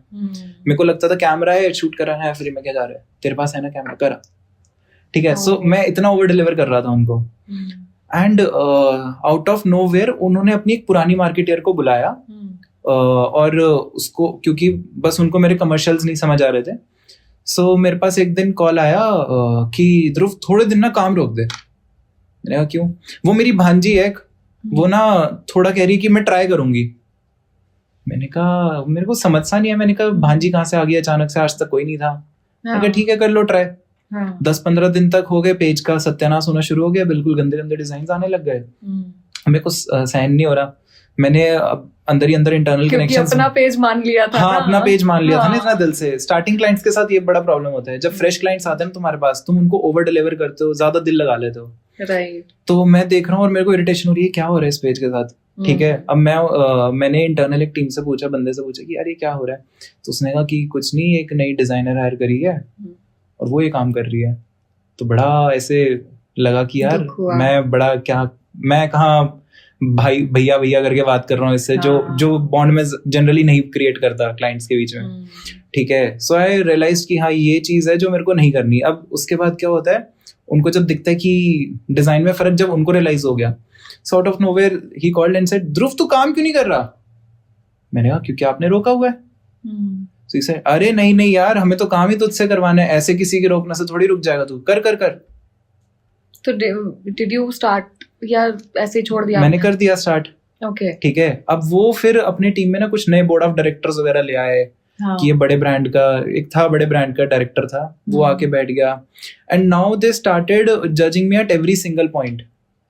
इसमें ये क्यों करा है, इसमें वो क्यों करा है. मतलब फ्रॉम द पॉइंट जहाँ पे वो कहते हैं ध्रुव तो कुछ भी करिए, तेरा पेज है, तेरे को जहाँ शूट करना है वहां कर, तू जिस आउटलेट में घुस के शूट करना चाहता है वो कर मेरे वाले में. And to the point over here, जब वो कह रहे हैं कि इसमें ये क्यों करा, इसमें ये कलर क्यों डाला, इसमें वो क्यों डाला. ठीक है. जो कि मुझे लगता है कि सबसे पैथेटिक चीज होती है, क्योंकि जब आप, और वो भी वो बंदा कह रहा है जिसको पता भी नहीं. हाँ, क्योंकि जब आप क्रिएटिविटी जोन में हो ना, तो आपको पता है कि अपना बेस्ट दे रहे हो, कि मैं क्या दे रहा हूँ. राइट. अब मैं उस चीज को 10 महीने से संभाल रहा हूँ और तू मेरे पास आकर 10 दिन से नहीं आया तू यहाँ पर. ठीक है. और तू मेरे को आकर ज्ञान दे रहा है कि ये क्या कर रहे हो, वो क्या कर रहे हो. So there come a point when I was so irritated. मैं गया, मैंने कहा सर आप और ये बंदा आपस में संभाल लो, मैं आउट हूँ यहाँ से अब. ठीक है. एंड ही सेड कि नहीं यार ऐसा कुछ नहीं है. मैंने कहा नहीं, मेरा यहाँ पे लिमिट हो चुका है पूरा. ठीक है. मैंने अपने दिल से जितना इस ब्रांड को देना था मैंने दिया, इसके बाद नहीं देना। And at that point of time I realise कि कुछ लोगों को ना, मतलब ब्रांड्स के साथ ना दिल लगाना छोड़ो, एक तो सबसे इम्पोर्टेंट है। हाँ, क्लाइंट्स के साथ जब तुम उनके साथ बहुत ज्यादा ही ओवर फ्रैंक और हो जाते हो ना, तो तुम्हें और ज्यादा ग्रांटेड लेने लग जाते हैं। दे आर लाइक कि तू तो अपना है, क्या है, हो जाएगा, ये हो जाएगा, वो हो जाएगा। So I face many losses in this thing, ठीक है। एंड सूनर और लेटर आई रियलाइज कि हाँ, ये एक चीज है जो मेरे को नहीं करनी। ध्रुव, आपने स्टार्टिंग में बताया कि आपने जॉब क्विट की और उसके बाद अपनी एजेंसी स्टार्ट की, राइट। तो वो जो पूरा सिनेरियो था, अपना जॉब को क्विट करना और वहां से फिर अपनी एजेंसी स्टार्ट करना, वो कैसा एक्सपीरियंस था? सो लाइक आई टोल्ड, मैं एज अ डिजाइनर वर्क करता था एजेंसी में। I was working in FCB connect, okay, right. So Honda two wheelers और मतलब Honda two wheelers was used to my brand, मतलब उसमें वर्क कर रहा था ज्यादातर। अब होने क्या लगा था ना, मेरे को साइड बाय साइड फ्रीलांस आ रहा था from health card. I was receiving all the freelance work and somehow I realised कि health card is paying me almost the same of my salary as a freelance, okay, right. मतलब not exactly same but somewhat same. And health card को जहाँ मैं मुश्किल से एक Saturday Sunday दे रहा हूँ, Monday to Friday is my job, जिसके लिए मैं दिल्ली से गुड़गांव जा रहा हूँ, ओके, राइट। तो वो वैल्यू ना आपस में बहुत क्लैश करने लगी। So my daily life cycle मेरा ऐसा होता, सुबह 9 बजे घर से निकला, by 11 I used to reach over there, 2 घंटा ट्रैवल करके। एंड एडवर्टाइजिंग का एक जो खराब पार्ट है वो ये कि वहां पे ना टाइमिंग्स नहीं है कोई, राइट। तो कभी कभार होता है मैं रात के 10 बजे वहां से निकल रहा हूँ, कभी रात को 8 बजे, कभी बहुत लकी हूँ तो 7 बजे, राइट। मतलब मैंने सूरज तो डूबता देखा ही नहीं वहां पे पहुंचने के बाद, उसके बाद ही निकला हूं मैं वहां से हमेशा। तो मैं बाय 11 घर पे आता था। 11:30 I used to have my dinner, 11:30 I used to sit for freelance and till 3 to 4 in the morning I used to freelance for. तो सोते कब थे?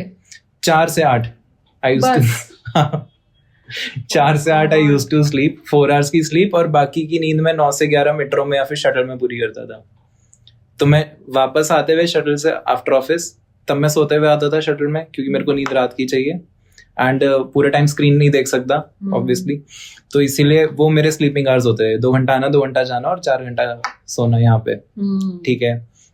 तो जब ये एक कंटिन्यूस साइकिल में चलता ना, तो somehow it was affecting my body after all, obviously. तो मेरे जो सारे दोस्त थे ऑफिस के, वो मेरी शक्ल देख के, भाई तू सो जा प्लीज, तेरी शक्ल पे लिखा हुआ है तेरे को नींद चाहिए, तू प्लीज सो जा। तो अब ये होते होते क्या हुआ, मेरे को भी रियलाइज हो रहा था एंड समहाउ यार ये परफॉर्मेंस पे मेरी इफेक्ट तो करेगा, बिकॉज पूरे टाइम एक क्रिएटिव माइंड नहीं बन कर सकता अपना, प्रोडक्टिविटी कम होगी। और वैसे भी अगर आप क्रिएटिव प्रोफाइल में, तो मुझे लगता है कि आपको you need a lot of mental status आपका बिल्कुल ठीक होना चाहिए उस टाइम, राइट। तो वो मेरा ठीक रह नहीं पा रहा था, इरिटेशन एट पीक थी हर time.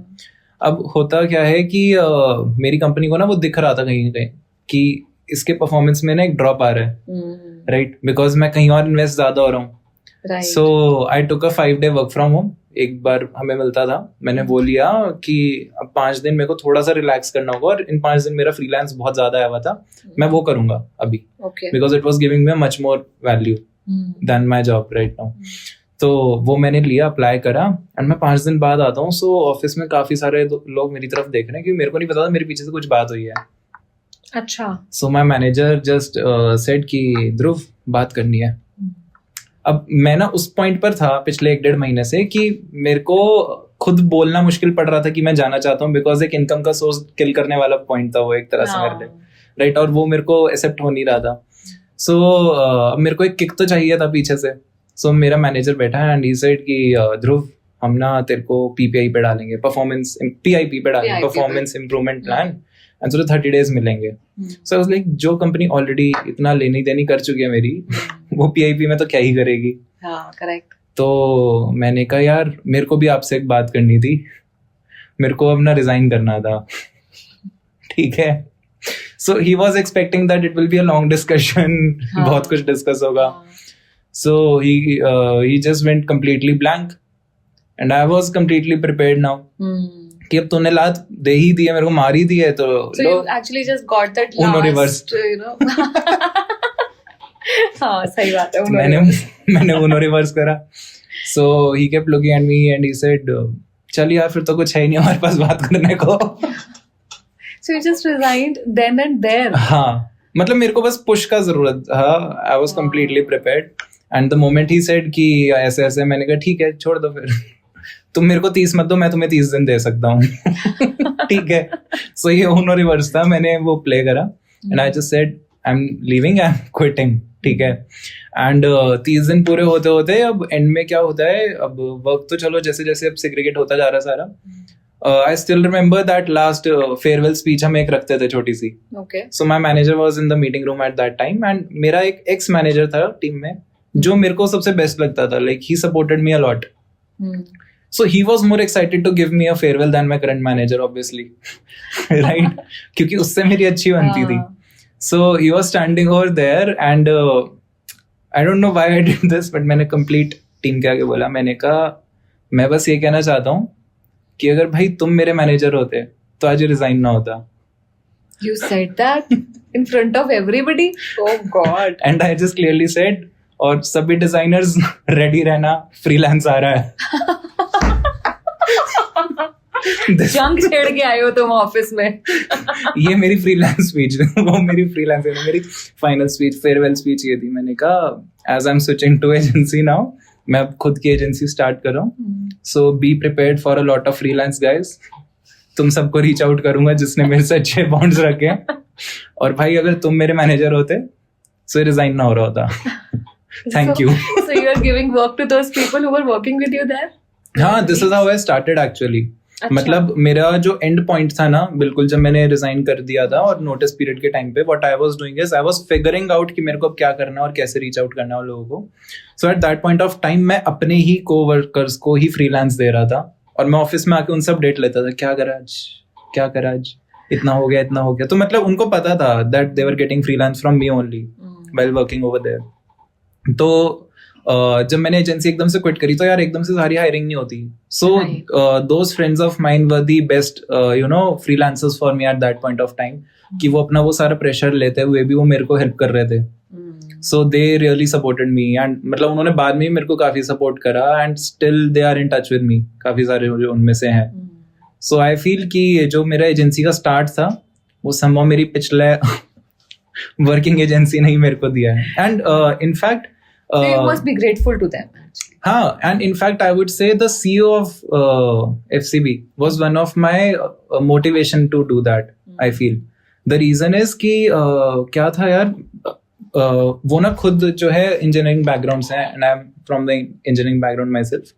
So one day there was a CEO meet जिसमें वो दिल्ली आए थे and he was talking about कि how I started the agency and everything. So he just said कि तुम लोगों को तो यार आर्ट भी आता है, मेरे को ये भी नहीं आता था। ठीक है, I was just a student of I was just an engineering student and randomly we started this agency with one of मतलब जो भी 2 पार्टनर्स थे उनके साथ हमने ऐसे स्टार्ट करा था and we started pitching clients and today here we are। उन्होंने थोड़ी सी स्टोरी बताई जिसमें काफी हद तक मेरे को ऐसा लगा कि यार if he can be the one जिसने आज इतना बड़ा प्लेटफॉर्म खड़ा कर दिया है एंड जिसका कोई बैकग्राउंड भी नहीं था आर्ट का। So I am still a person जिसको डिजाइन का आता तो है कुछ। हाँ, right. So why can't I? ठीक है, तो मैंने बस उसी एक चीज को लेकर एक उस दिन से थॉट डेवलप होना शुरू हो गया था एंड फिर ये सारा फेज आया सामने। तो पेरेंट्स का क्या रिएक्शन था जब आप ऐसे जॉब छोड़कर आए? दे वर मच प्रिपेयर्ड यार, उनको तो दिख रहा था ना ये रात के 11:30 बैठ कर सुबह 4 बजे तक, वो तो रिलीव्ड हो कि हाँ भी शुक्र है तू छोड़ रहा है। They were supportive. हाँ, they were in fact कि भाई प्लीज बख्श दे अब इस शरीर को तू अपने No, बस but I कर दो। would say कि उस टाइम पर आपने शायद सही डिसीजन लिया। हाँ, क्योंकि सच में अपनी बॉडी को इतना परेशान करने का और कोई वो सेंस हो चुकी नहीं थी, है। लिमिट टच हो चुकी थी। मतलब मैं हाँ। जितना तंग करना चाह रहा था, करना नहीं चाह रहा था, उतना हो चुकी थी वो पेशेंस टेस्ट हो चुका था मेरा। तो अभी आगे एक्सपेंशन के कुछ प्लान्स हैं? आगे एक्सपेंशन के मेरे प्लान्स ये है कि लाइक एक टाइम था व्हेन वी वर प्लानिंग कि we will start bringing photoshoots and everything, but when we are seeing the AI growth, तो मेरे को ऐसा लगता है कि फोटोशूट्स को आजकल ना ज्यादातर एआई शूट्स में कन्वर्ट करा जा रहा है। Right, so brands are not very readily paying the photoshoots, मतलब कि एकदम ऐसे पैसा बहाना नहीं चाह रहे, because AI is easily giving them all those premium videos and clean videos these days. So right now what we are thinking about is developing into website apps वगैरह and obviously collaborating with you on it. ठीक है, मतलब हम वो verticals ढूंढ रहे हैं जहाँ से हमारे पास services ज़्यादा आ सके, be it e-commerce, be it website, be it anything. So जो भी अभी collabs हैं मेरे वो उन्हीं सब चीज़ों के साथ है. Now I'm just trying कि मैं उस हिसाब से clients लाके अपने उन सारे collaborative partners को वो send कर सकूं. मैं इसलिए पूछ रही थी expansion का, क्या पता मेरा कुछ भला हो जाए. नहीं, आप ही का भला है. No, but on a serious note, I would say कि आपने अभी अपना ऑफिस बनाया, Yeah. and I was very happy about that. Thank you. ठीक है, क्योंकि एक ग्रोथ होते हुए देखी है पिछले 1.5 साल में जब से हम एक दूसरे को जानते हैं. I've Right, seen right. you grow, and I've seen that you have grown as a human being too.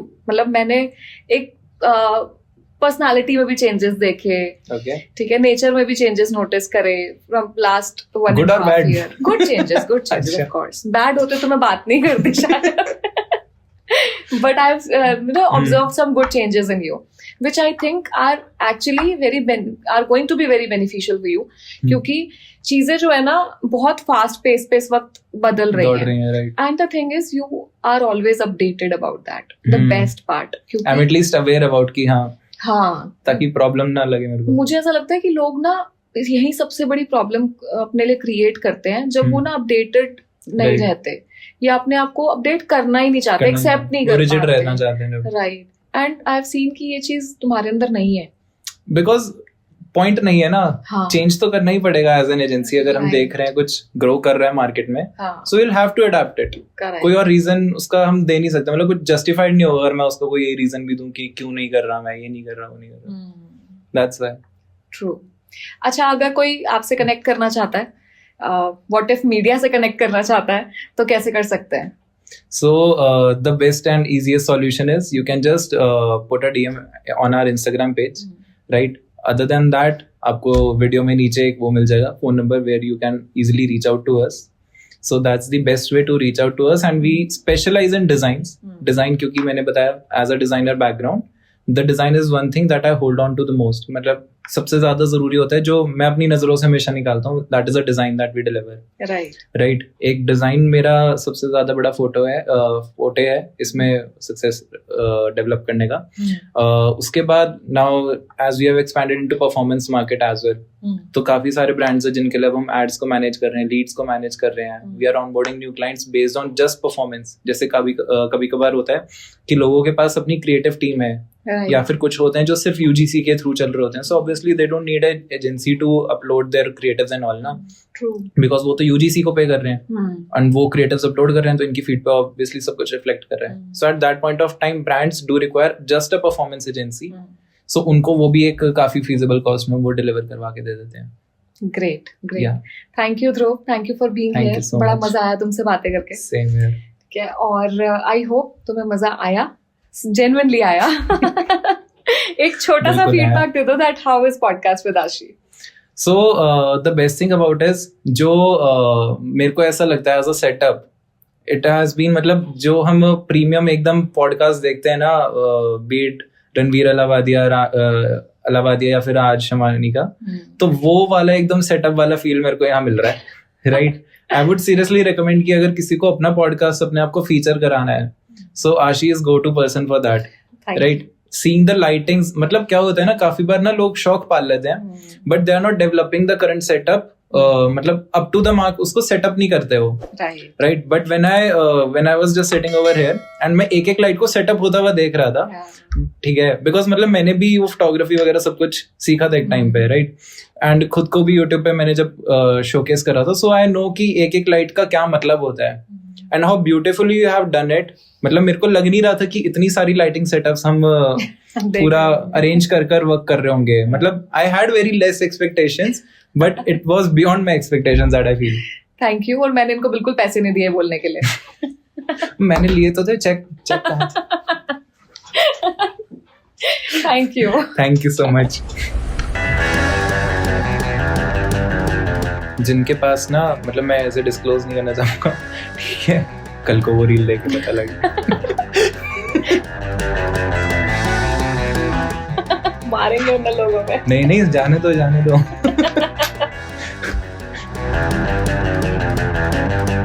सवाल फिर से रिपीट करो। मतलब हम लोगों ने ब्रांड स्टोरी बनाई, ये वाला बहुत अच्छा है। फोन चल जाता है इससे। हाँ मेरे राजेश्वरी ने बताया उस दिन मैं चला रही, मैंने कहा, ये क्या। और मैं भी ऐसे करती हूँ, मेरे हाथ में।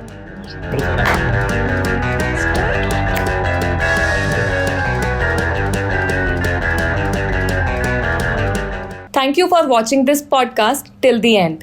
अगर आप चाहते हैं कि हम ऐसे ही और भी गेस्ट आप तक लाते रहें और इंडस्ट्री के और इनसाइट्स भी आप तक शेयर करें, तो हमारे चैनल पॉडकास्ट विद आशी को अभी सब्सक्राइब करें और हमारी वीडियोस को शेयर करें। हमारे दूसरे चैनल आरुषि विद क्लिप्स को भी आप सब्सक्राइब कर लीजिए ताकि इन पॉडकास्ट के छोटे छोटे क्लिप्स आप वहां पर देख सकें।